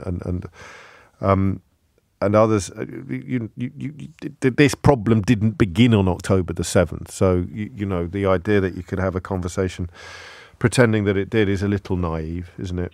And that's it. And you know what? It's not going to end on October the 7th, because now I, as a mum, have my 8 and 9-year-old children coming to me and saying, Mummy, why don't people like Muslim people? Yeah. Mummy, why do they call us terrorists? And so do Jewish mums. So do Jewish mums. Of course, but it's a case of when is this going to stop? I think that ultimately, and for me, that one of the things is people talk about 2-state solutions and this and that and the other. But if there's ever going to be, because the Israeli state has complete control over Gaza, it's not autonomous. They don't have access to their borders. They don't have access to their power supply, their water supply, any of their utilities, even their food. It all has to come through Israel, right? So if we were to have that kind of enclave here in the UK, could you imagine it? If we weren't all governed by the same set of laws and everything else, if the whole country, just give it a new name, I don't know, call it whatever you like, and make everybody a citizen and everybody equal, that's going to be the only way to fix this. Yeah, although God knows what would happen if you did that tomorrow. I do agree with you that seems, well, I've said many times, there are 3 outcomes here. Either one side eradicates the other, or the other side eradicates the other, or both sides somehow find a way of living in peace and harmony. Don't forget, you could get suspended from the Labour Party. You could get suspended from Keir Starmer's Labour Party for calling for Palestinian and Jewish people to live in peace from the river to the sea. If your name was Andy MacDonald, happily he's been reinstated. But another illustration, perhaps, of where Western politicians were when this began. I think we can all agree, if we can agree about anything, that they're not in those positions anymore. Zara, thank you. After the break, we will meet Sophia Orr, an 18-year-old Israeli woman who has just been released from prison in Israel. She was incarcerated after refusing to serve in the IDF since October the 7th. A remarkable story, which we will find out more about after this. Quick heads up, I may be preparing to say warm words about David Cameron before the end of the programme today, although with the obvious caveat that he is ultimately responsible for much of the madness that has swept the country since 2010. He's recorded a short film at the NATO summit, which has drawn an awful lot of praise from some quarters, although I'm quite amused by the programme director at the Institute for Government, Tim Durant, saying, "I'm sorry, is the commentariat getting excited because a government minister can walk and talk at the same time?" And I'd say to Tim Durant, mate, have you been paying attention? Compared to some of the people that have been government ministers in recent years, or indeed deputy chairs of the Conservative Party, the ability to walk and talk at the same time definitely constitutes cause for celebration. But we return first to matters Middle Eastern, matters specifically Israeli, and we speak to Sophia Orr, an 18-year-old Israeli woman who has just been released from prison, where she was incarcerated because she's one of only three young people in Israel to have publicly refused to serve in the IDF since that October the 7th terror attack on Israeli soil by Hamas. The first Tal Mitnick was jailed in December, and Ben Arad became the third this week. Sophia sat between the two of them and was the second to be jailed. And Sophia joins me now. Sophia, thank you for your time this morning. To begin with the obvious question, why did you refuse to serve in the IDF? Hi, thank you for the opportunity. Hello. I've made the decision to refuse to join the IDF before the war. I've made that decision a few years ago because for me, the occupation and the constant discrimination and oppression against the Palestinian people that the IDF enacts both in Gaza and in the West Bank were and are still enough to refuse and to try and raise a voice against those kind of actions. And since October 7th and since the war started, I've only became more sure of it. And it only became more important for me to make that decision. And that decision is both a resistance for myself and a resistance against those violent actions, but also to raise a voice and to try and reach Israeli society and young people in Israeli society and to show them that this is an option and to try and promote a voice of peace where it isn't being heard. Have you known then, since you first arrived at this conviction, that it would eventually end in you being jailed? Yes, I knew that was the most likely result of that kind of decision.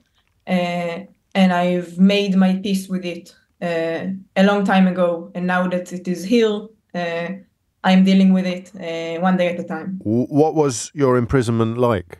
What was your experience in jail? I've been in prison 2 times until now for 40 days. And it's a very interesting experience. You meet people that you won't meet, that I personally wouldn't meet anywhere else, and have conversations that I wouldn't have anywhere else.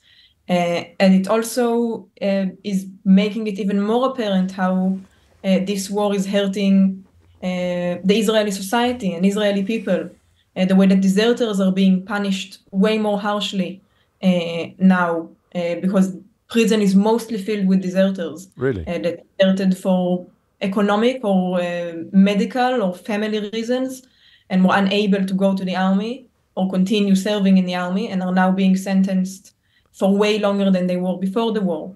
And having conversations with those kind of people and seeing the way that the army is not only inhumane to Palestinians, but also inhumane to its own soldiers, and that this system needs a change from the root. So these kind of policies need a change. So the punishment is not proving an effective deterrent for you? No. I mean, the punishment is meant to deter me, but it is not, because it's important for me and it's an important thing to do and it's the right thing to do. I mentioned that you're one of 3 young Israeli teenagers, to be jailed for refusing service since October the 7th. You'll forgive me for not knowing what the statistics are more generally, more broadly, but if somebody listening to this was to conclude from that your position is not popular among your generation or among your peers, would that be a fair conclusion? Very much so. My position was not popular before the war, and it is even less popular now since the war started. The Israeli society has always been extremely right-wing and very militaristic. And since the war started and since October 7th, it has only been shifting more and more to the right, and especially young people who are maybe only now just getting into politics. And this is the kind of situation that they're getting themselves into.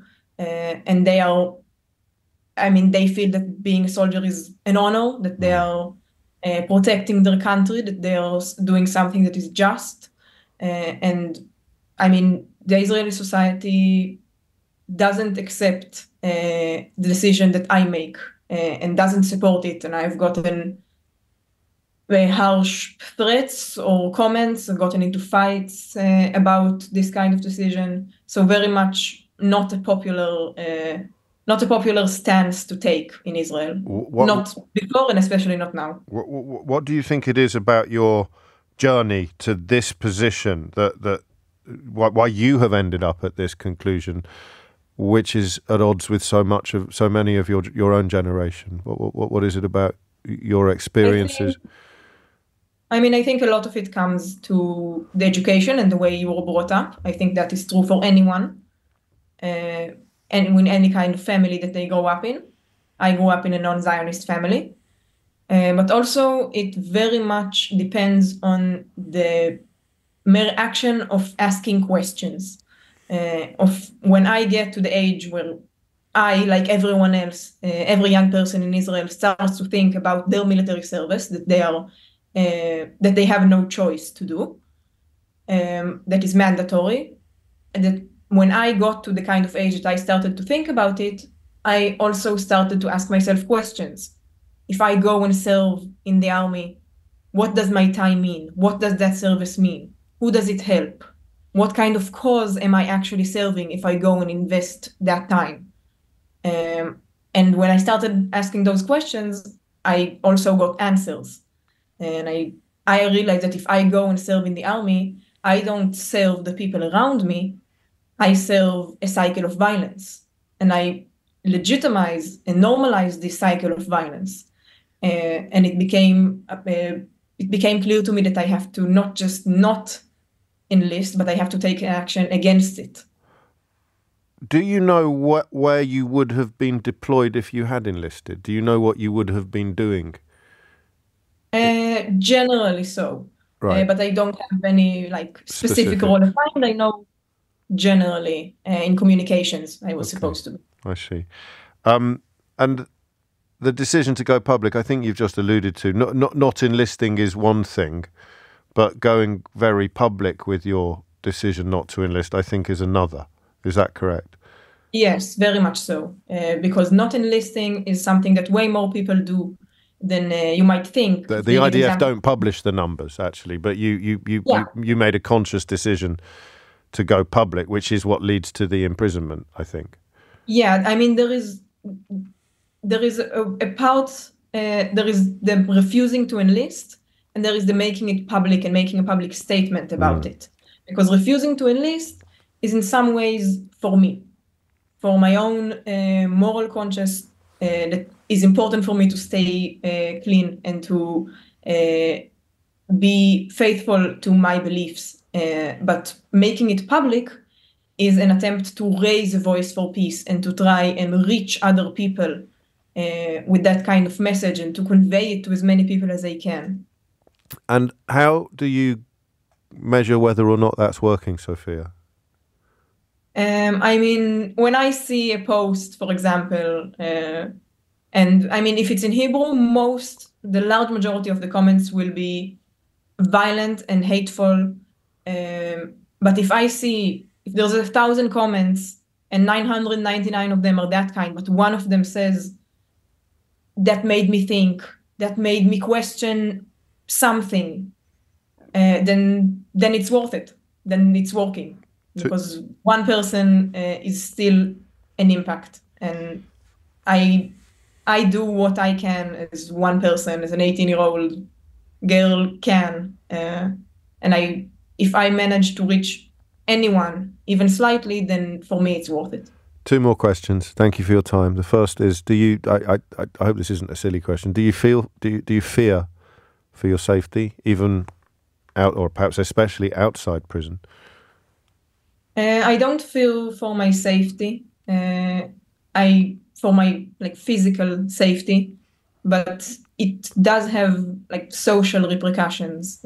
People who might recognize me, they might get violent. I haven't experienced that yet, but in general, most of the cost is social. Okay. Because it's being a public person with a very polarizing opinion inside Israel. And I sense that your position isn't going to change anytime soon. So do you know when you would be likely to be returned to jail? Soon. I don't know. I mean, I don't know exactly when, but I will return there soon. I will refuse again, and I will not yield that kind of decision and that kind of stance that I'm taking. What happens, Sophia? Sorry, my final question. What happens? The people literally knock on your door and take you away? No, I go... You present yourself at a... Yeah, I go to the enlistment center where they judge me for any number of days, and then I go back to prison to serve those number of days, get out, and do it again until one of us gives up, and it's not going to be me. You mentioned social media messages giving you hope and encouragement. I wonder if you'd let me read you a few that have just come in while you've been talking to me, and then I will bid you farewell.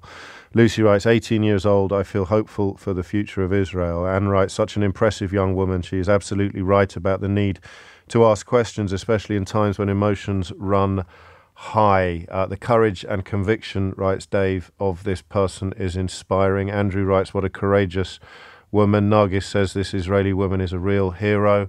God damn, writes another texter, what a brave and principled woman. Huge respect to her.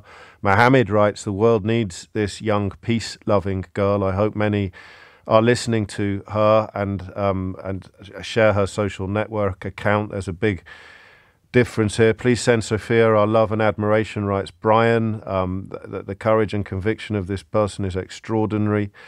I could go on. The young lady makes me, says Pat. This young lady makes me want to be a better person. Thank you so much. Sophia, thank you so much. Thank you. Thank you for the opportunity and your time and the messages. And take care. It is 3 minutes after 12. There were plenty more messages, actually. And you are listening to James O'Brien on LBC. 7 minutes after 12 is the time. You're listening to James O'Brien on LBC.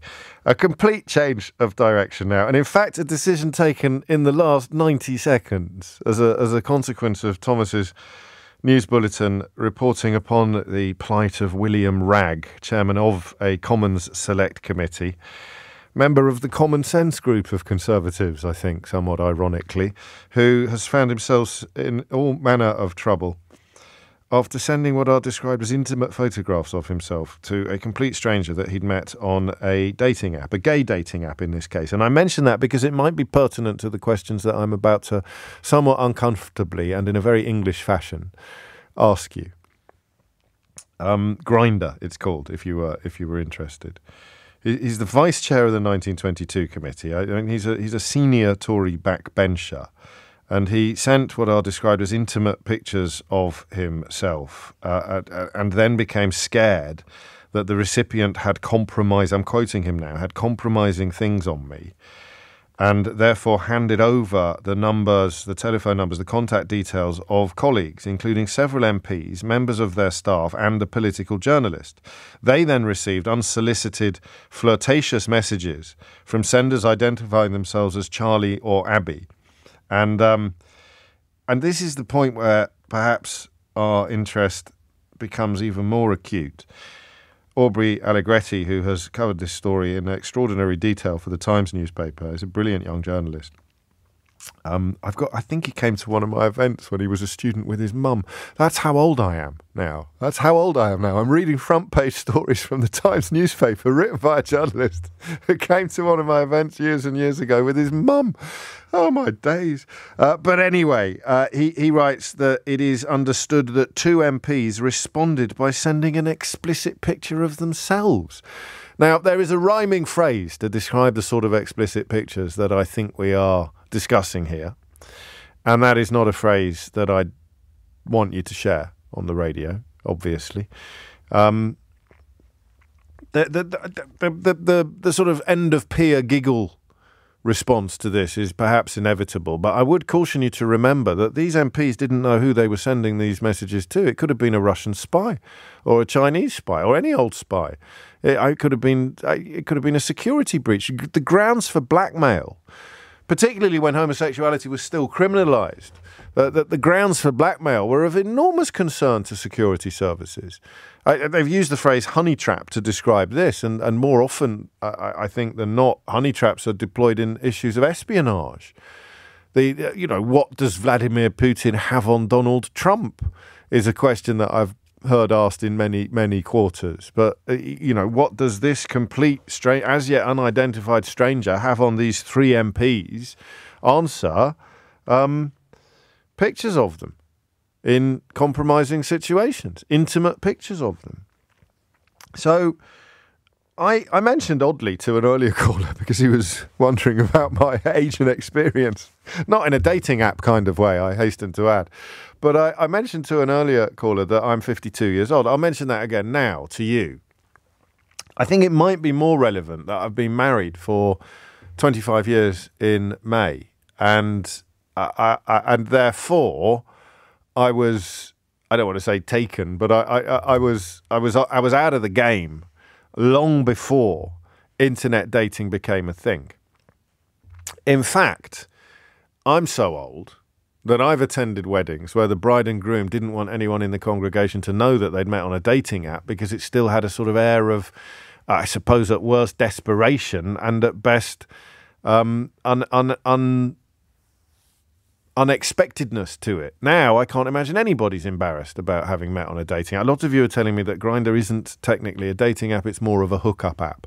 That is a distinction that is, I understand that distinction, but I think for the purposes of our conversation today, it is somewhat lost on me.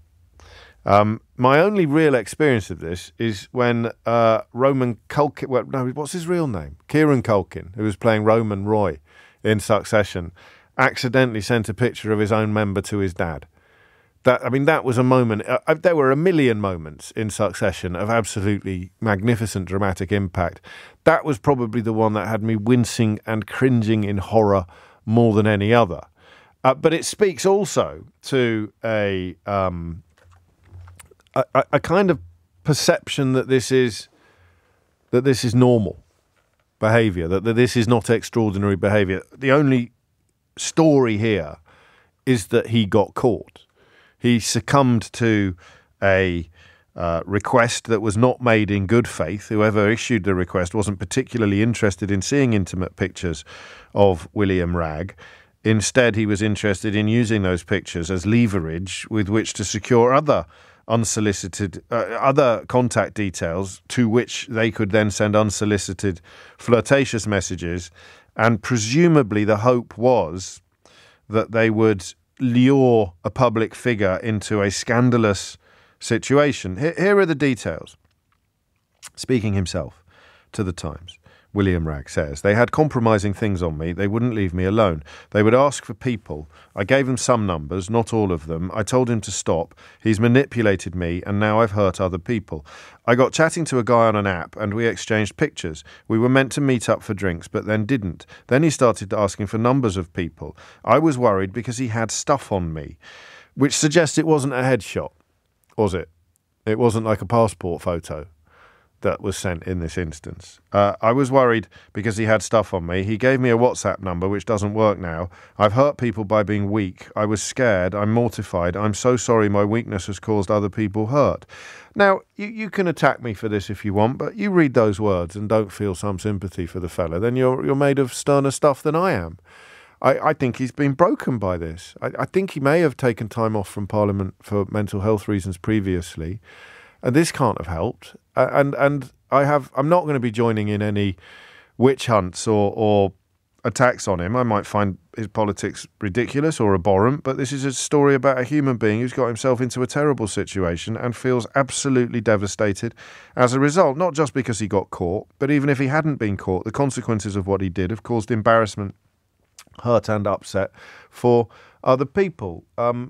Ruby takes a different perspective. She writes, not a shred of empathy for this MP.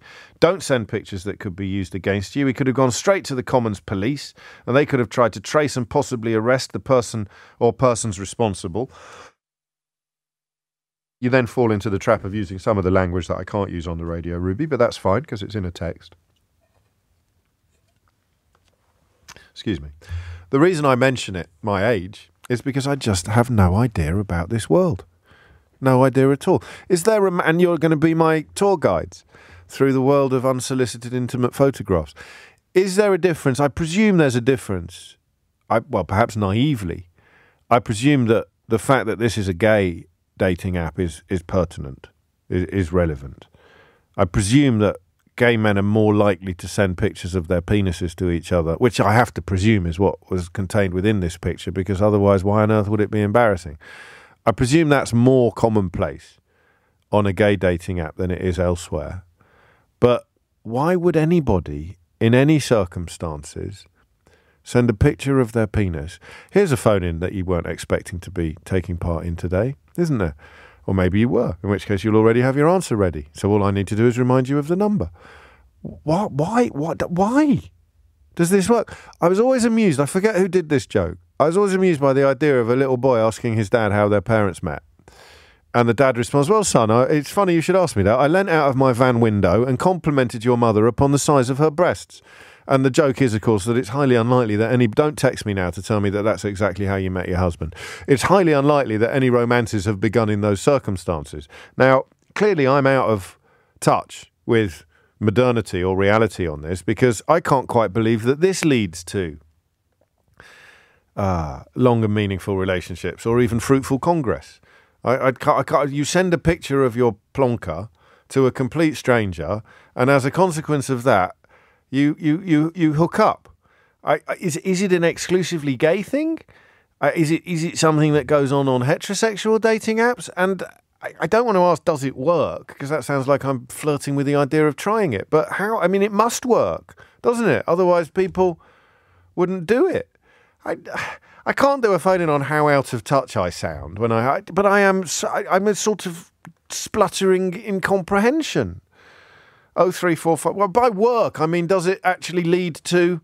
So if you've got several contacts on Grindr or what's the other one called? Not Minder. That's a television program. What's the Tinder?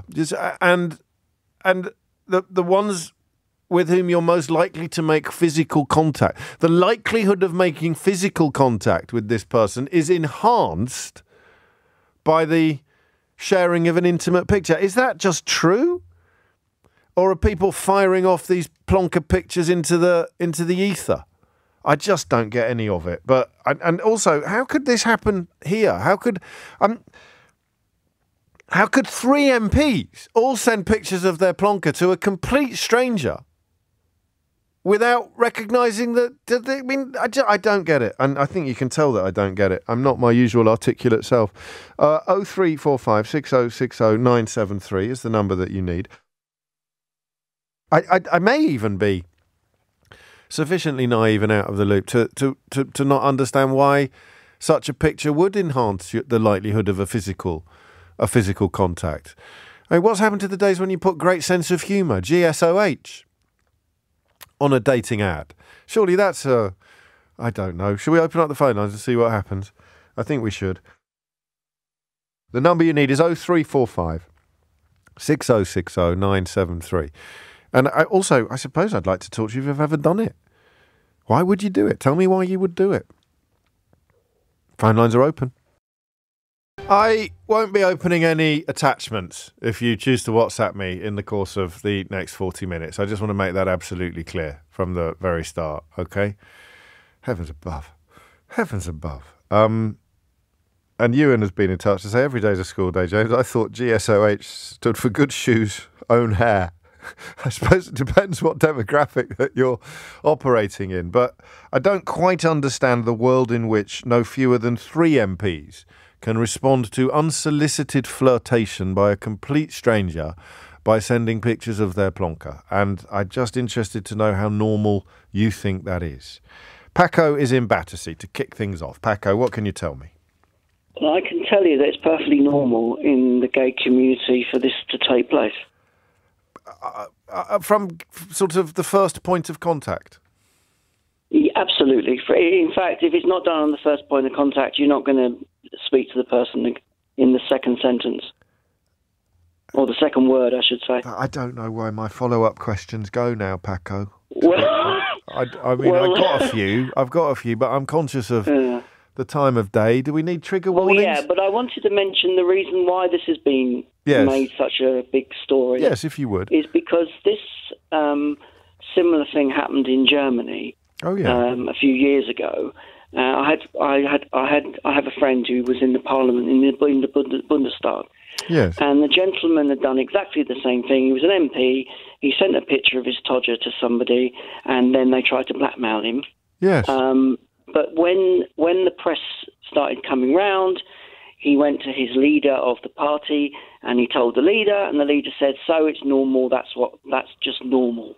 Yeah. It's normal because you know, if they're more relaxed on the continent, we're more uptight. We've always been uptight. Yeah. And the only reason we got equal age of consent was because of Europe. If we hadn't have had the age of consent equalised, Europe would have forced us to do it anyway because we were in Europe at the time." Is that right?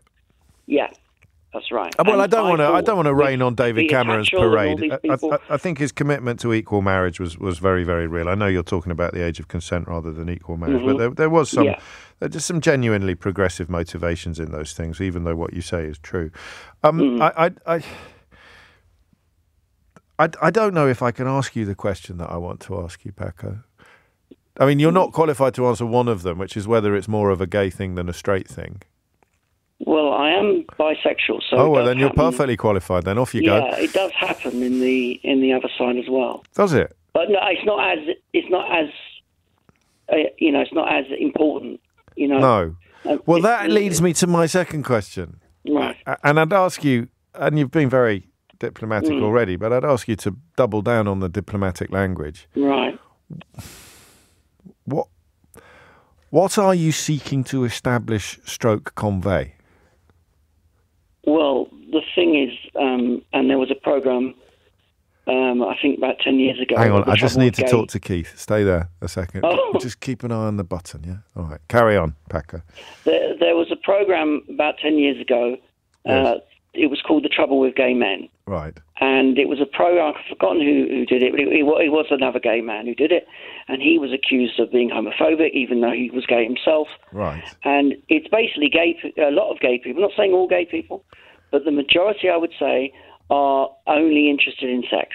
They don't want a relationship. They only want sex. It's gratification. When they're on these apps. That's how it is. But, I mean, they might be in a relationship or looking for a relationship in broader life. Oh, yeah, there's a lot of that going on too. Yeah. But you go onto this app. A friend of mine once told me a genuinely extraordinary story about using this app. This particular app on a Friday night, and he hooked up with someone and went back to their flat. And then he was in the same part of town about a week and a half later, and he thought, I've got a few hours to kill. So he went on it again and hooked up with someone else and went back to the same flat. And they were partners, and neither of them knew that the other one was on the app looking for local activity at the time. So that supports your thesis somewhat. But I still haven't had an answer to my question. I know that you're looking for a sexual encounter. Yeah. But what does the picture of the...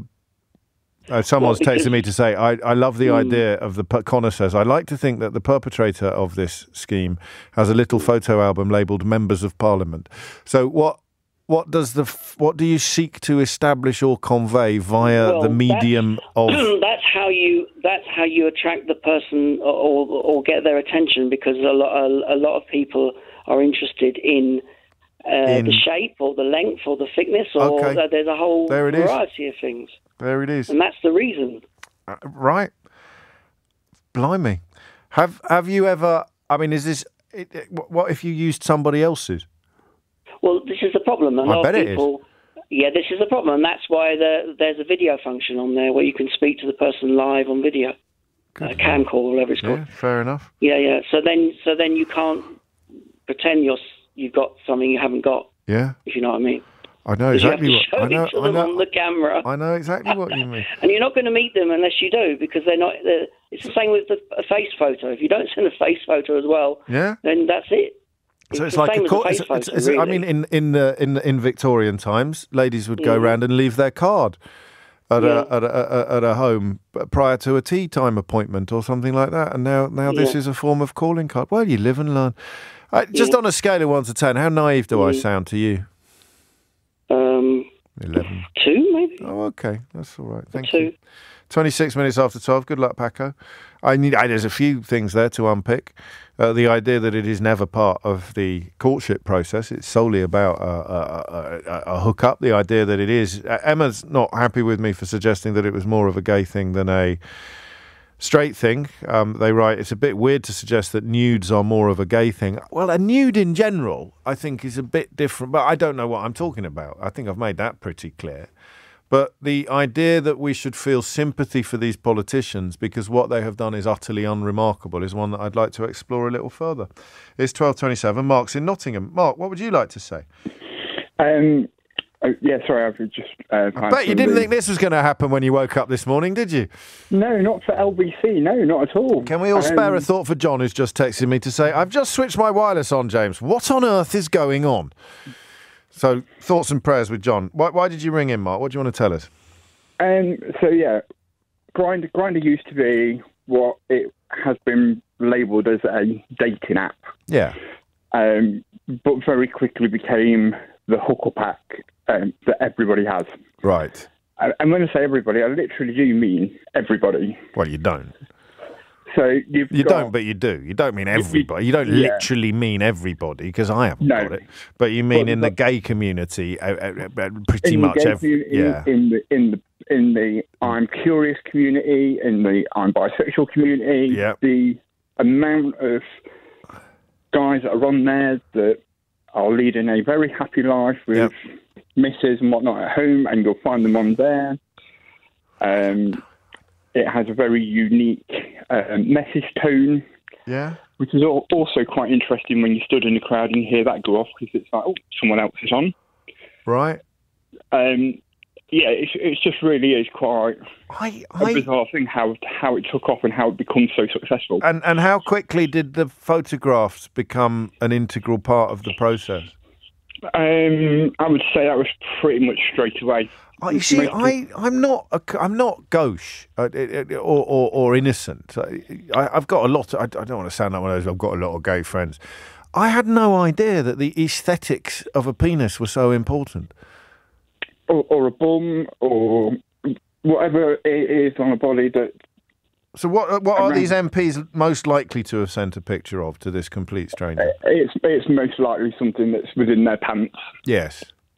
To be politically correct for this time of day. Well, that's very kind of you. I'm normally quite dismissive of the notion of political correctness, but I think on this occasion it's probably helpful. And how shocked are you by the story? I mean, this is, I think, where the world divides, isn't it? Between people who think, but what's the big deal about this? And people who go, Jesus, Mary and Joseph and the wee donkey, what on earth were they thinking? So, not surprised by it in the slightest. I've had someone try and blackmail me before on it. Have you? Yeah, absolutely. Who were they threatening to show your pictures to? They were threatening to show it to family, to friends, to work colleagues, to which I'm all out to anyway. So there was no embarrassment. It'd just be a bit weird for someone to be doing that, really. It'd be more... Yeah. What did you do? How did you deal with that, Mark? What did you do? Did you just say, go on then, do your worst, you silly old sausage, if you pardon the pun? Pretty much to something to that effect, yeah. Yeah, and it didn't happen. They didn't go ahead with it. It didn't go through with it because they found that they weren't going to get any financial reward from it. I wonder how widespread that is, though. I wonder whether this person was actually in it for money rather than news stories. Mark, thank you. I feel that my knowledge is growing by the minute. 12:30 is the time. You're listening to James O'Brien on LBC. The phone lines are open, 0345 6060 973. Karen says, I'd be more interested in the shape of a man's bottom. Thanks for sharing, Karen. Amelia Cox has the headlines. 12:33 is the time. Even I can't make that joke work. But I'm also thinking of David Cameron at the moment, oddly, and the quality of a contribution he's made to public discourse. Now, look, David Cameron gets a whole chapter in my book, my late, I can't really call it my new book anymore. Paperback's out on April the 25th. I would wait for the paperback if you were thinking of buying it, because A, it's got a new chapter in it. If I run through who gets a chapter, right? Rupert Murdoch, Paul Dacre, Andrew Neil, Matthew Elliott, Dominic Cummings, Boris Johnson, David Cameron, Jeremy Corbyn, Liz Truss. Who have I missed out? I've missed one out. There's one more. Boris Johnson, David Cameron, Liz Truss. Anyway, who would be chapter 11? I've missed it. I've written a new chapter for how they broke Britain. Who do you think would have been the most obvious candidate to come in at 11? And it's really obvious. It's Rishi Sunak. Is chapter 11. But crucially, Suella Braverman and 30p Lee were the people I chose to prove how awful Rishi Sunak's judgment is. And I'd just like to thank them both for proving the point beyond my wildest dreams in the weeks since I submitted the manuscript, the final manuscript for that paperback chapter. So I mention that because I'm not doing the curse of O'Brien on David Cameron. I think his reputation is irredeemable, but it doesn't mean he can't occasionally do the right thing. And he's recorded, I think, a really powerful little piece at the NATO summit that I may play to you shortly. I've also, of course, got a little clip of this week's Full Disclosure, which is with the writer and mental health activist Bryony Gordon, who I've known pretty much all my adult life, well, certainly all her adult life. It's extraordinary to sit down with her and reflect upon the astonishing work that she has done in that field. I am, Jason, in response to your question, I am planning to make the Audible chapter available to everybody, whether they've bought the book or not, because I just thought that was the best way of doing it, you know. So you can't, if you've bought the audio book, you can't really be expected to buy an update to it. So I'm just going to try. I think I've cleared this with Penguin. If I haven't, I apologise. Then everyone's sending through texts. Did I not say Paul Dacre? Did I not say Paul Dacre? If I didn't say Paul Dacre, he is indeed one of the people who merits an entire chapter. And no, actually, Nick Ferrari doesn't, whoever sent that text in. 12:36 is the time. Speaking of politicians, I'm exploring the world in which three of them would send a picture of their todger, as Paco chose to call it, or plonker, as I have somewhat felicitously settled upon, to complete strangers. And it would appear to be quite normal behaviour. So if we could extend it slightly into the world of straight people, or comment on the politics of it. As someone who understands the dating side of it, what is your response to the idea that a politician could have engaged so blithely in this sort of behaviour? All right, there are a couple of phone lines free. 0345 6060 973. You see, because I'm with Laura on this. She writes, "Hi James, I'm a teacher, and I wouldn't send nudes or anything because of my professional status that my role holds. I think it might be quite a normal thing to be sending pictures, but MPs should also be thinking about their status in society and what effect it could have if the pics got out." That's where I'm coming from. That's where I'm coming from as well. You just sort of think, well, I'm not going to do that, but possibly these lads wouldn't get any action at all if they... I don't know, and that's why you're here to help. Liam's in Folkestone. Liam, what made you pick up the phone? Hi, James. Hello. Our first-time caller. What a subject. Interesting. You've chosen your moment, haven't you, Liam? Thank you. Absolutely. Well, I might be able to offer you some perspective on what you just asked. I'm a civil servant. Perfect. Yes. By no means am I sort of near the top of the food chain, but we have a very stringent set of rules that we have to follow in terms of not compromising ourselves, not giving away any personal information. Yes, yes. Well, you'd hope so, because of foreign agents and other things. Well, absolutely. I mean, to give you an example of how strict it is, one of the things we're discouraged from doing is if, for example, you buy a new house and you sort of published a photo of you with a door key outside your front door on social media, that's deemed that that's personal information and someone could work your address out from that. So that's one of the things we're explicitly forbidden from doing, let alone sharing sort of explicit images. So do you feel a bit aggrieved about it? I mean, because William Ragg is keeping the whip, which is not in any way, in my case, an attempt at a pun, but I realised as the words came out of my mouth that it could be construed as such. He's keeping the whip. I have no idea where the whip's featured in any of the photographs that we're discussing obliquely here. Do you feel a bit aggrieved about that? Is it as if there is a higher standard for you as a civil servant than there is for him as a politician? Well, I think slightly. I mean, I agree with you that I do feel really sorry for him. Yes, I do too. I'm surprised how sorry I feel for him. I think it's the nature of the language. It's the, I'm mortified. I'm sorry my weakness has caused other people hurt. I've hurt people by being weak. He's gone further than most politicians go in an apology. Michael Fabricant has had to apologise to Dale Vince today for believing some nonsense that was spouted by that weirdo Guido Fawkes. And his apology is much more like a typical politician's apology. This seems quite an emotional apology, doesn't it? I agree completely, and I think it seems really heartfelt, and I'm inclined to believe that he's genuinely really remorseful. But I use Grindr, and I agree with what's been said before, that it's very few people, I think, use it to find love or to find dates. Okay. It is solely for sort of one sort of thing, and explicit pictures are 10 a penny. Right. Lots of people will start a conversation with those, which is an interesting way to say hello.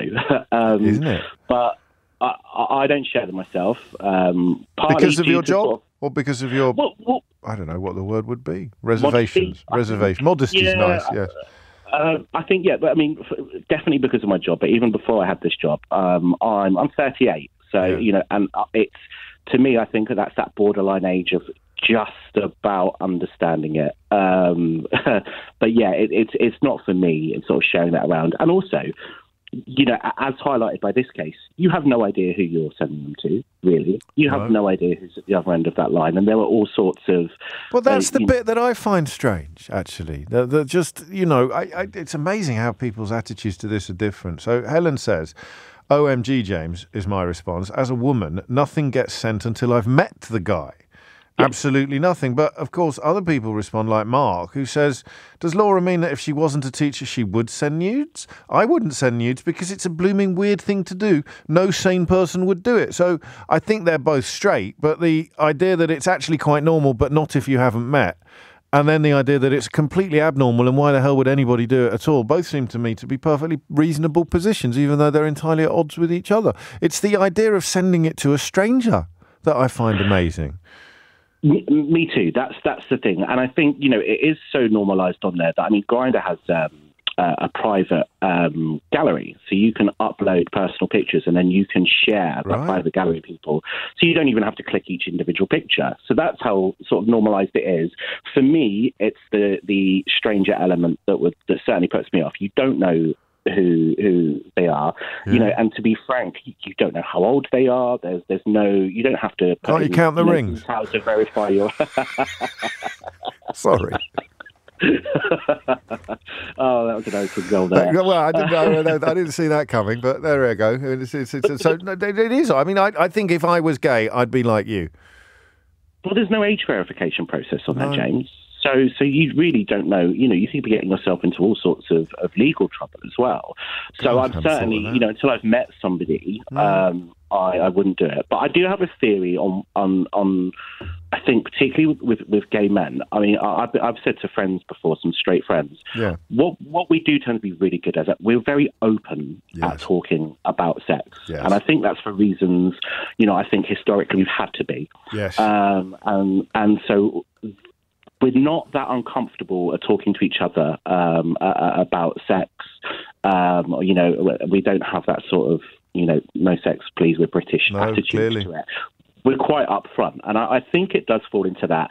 And also, I do think it's. I don't want to sound older than I am, but I think it's sort of this is the times now. I've got a friend, a girl who went out clubbing, and she was interested in some guy, and he showed some interest. And then when she asked whether he wanted to take numbers, he looked at her up and down. He's going, And she said she could see him mentally deciding whether to swipe left or right. She was right in front of him. Wow. And I do think that's what maybe the modern dating scene has become.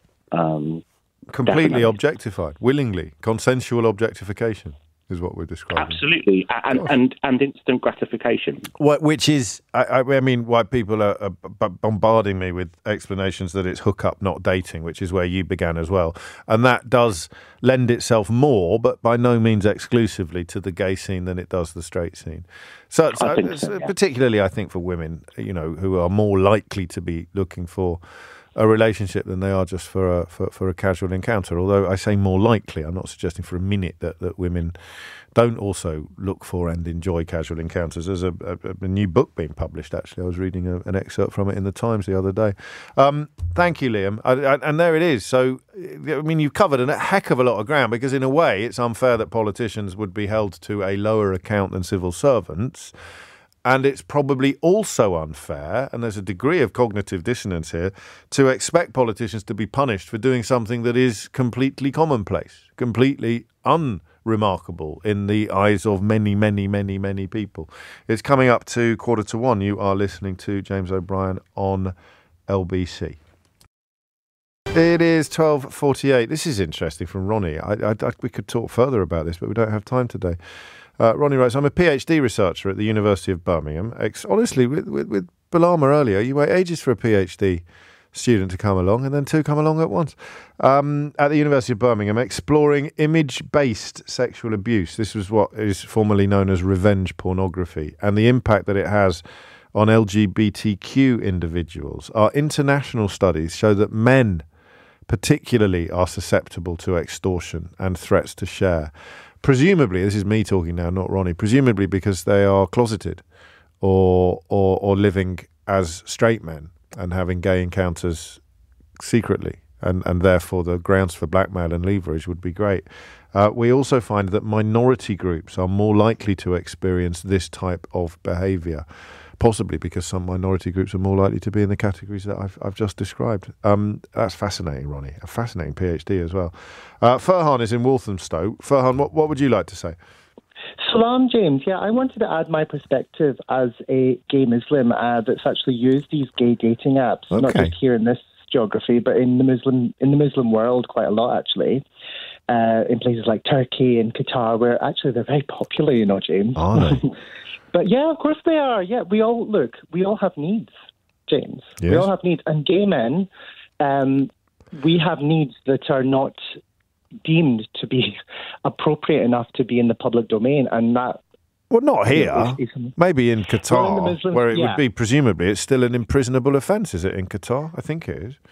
It is, yeah. You need to be very careful. It's a glaring indictment, James, of the fact that homophobia does still really exist in our society here. Do you think so? Tell me more. This politician was trying to address his needs, okay? As a biological driver. I'm going to argue with you here. Oh, really? Yeah, because, I mean, we are because I think William Ragg is... Well, I think we knew before this that William Ragg was gay. And Grindr is obviously a gay dating app. But I'm pretty sure that if an MP thought he was sending a picture of his penis to a woman, the story would be the same, wouldn't it? Oh, I think it'd be a lot worse. Oh, so where's the homophobia then? Oh, you caught me. That's what I do. I know, you're so good at it, James. Honestly, you're a honeypot. You're doing a honeypot on me right now. No, do you know what? Listen, I think I'd have to disagree with you, because the thing is, it really broke my heart to hear the words of apology coming from William doing something, and the same with Philip Schofield apologising for being gay, basically.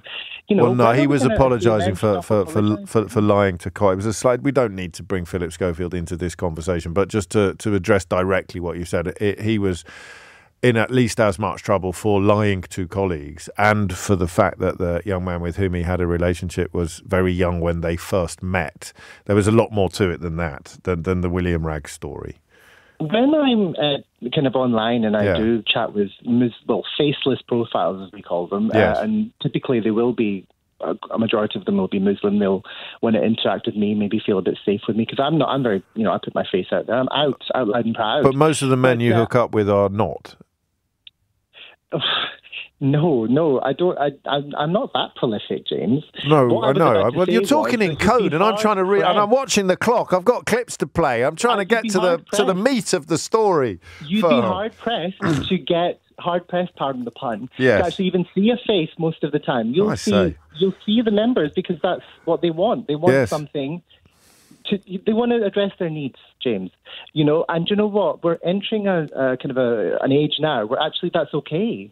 It's all right to want to have your needs addressed, and I'm struggling with it because I've been brought up to feel ashamed of sending even like a topless pic out there. I used to get told by my sister, how dare you take a picture without your top on and all that. All this shame, But the people that are sending, their pictures of their members and things like that. They're trying to get their needs met, and it's very dysfunctional because they feel too ashamed. Yeah, it's good that we can argue about this because I don't think that William Ragg is apologising for being gay. I think he's apologising for sharing telephone numbers of others. So what's sad is that society is still, in his view, hang on. In his view, society is still structured in such a way that if this were to come out, and I don't know who'd print the pictures anyway, to be honest with you, because I don't think that any newspaper ever prints pictures like that. But he was he was sufficiently frightened to allow a blackmailer to exercise leverage over him, and he's apologising more for succumbing to the blackmail than he is for sending pictures of his own penis or indeed for being gay. So I don't know. Well, that's precisely my point, James. He was afraid of the fact that his constituents and things like that would see him addressing his needs just being... They would see his penis. That's what he was afraid of. Oh, I see. Yeah. Because he's not closeted. He's not closeted. There's no suggestion he was worried that his constituents would be perturbed by discovering that he was gay. I'll be honest with you, James. I think there's so many clothing-optional gay events now in places like Sitges, in Mykonos, even out in Palm Springs, California. Yes. I'm used to seeing these. They're just like, it's just an extra bit of flesh that just happens to dangle between the legs. Yeah. Like, what's the big deal? Can't we all just be like adult about this? Well, I was on a nudist beach in Crete myself not long ago, and I know it's one of the least sexual environments I've ever been on in my life. Full of hairy Germans, Farhan. That's true, actually. To the left of me, to the right of me, bang flipping in front of me. So there was absolutely nothing erotic. I think that nudist beaches are probably the least erotic places on the planet. But I take your point, and you're clearly a bit ahead of the curve on where society should be going. And if society had already gone there, then William Ragg would have been essentially unblackmailable, if that's even a word. But thank you for that.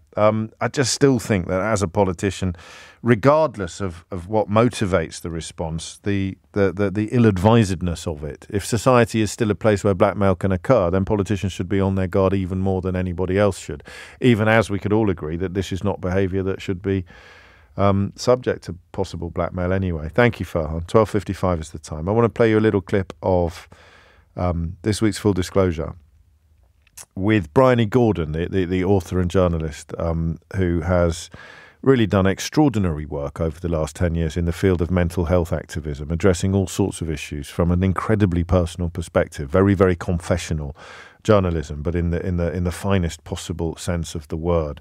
And I'll share some details of her new book with you after you've had a listen to this. But she writes a lot in the new book about OCD, which has become happily and relieved many people are to see it something that now gets talked about and acknowledged a lot more readily than it would have done previously. And you're about to hear talking about when it first appeared in her life, and it just gives you an indication of two things. One, what it's actually like, and two, how deeply, deeply irresponsible anybody who sort of claims that it's either doesn't exist or is just a sort of normal part of growing up, how deeply irresponsible and even dangerous those people are.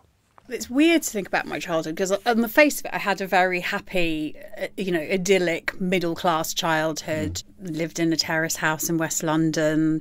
There was a Volvo, private school, all of that. But I think back to my childhood and I was in a perpetual state of terror. So I feared things like nuclear war, flooding. There were things that I'd picked up reading about, and I'd picked up on the news or seen in in newspapers.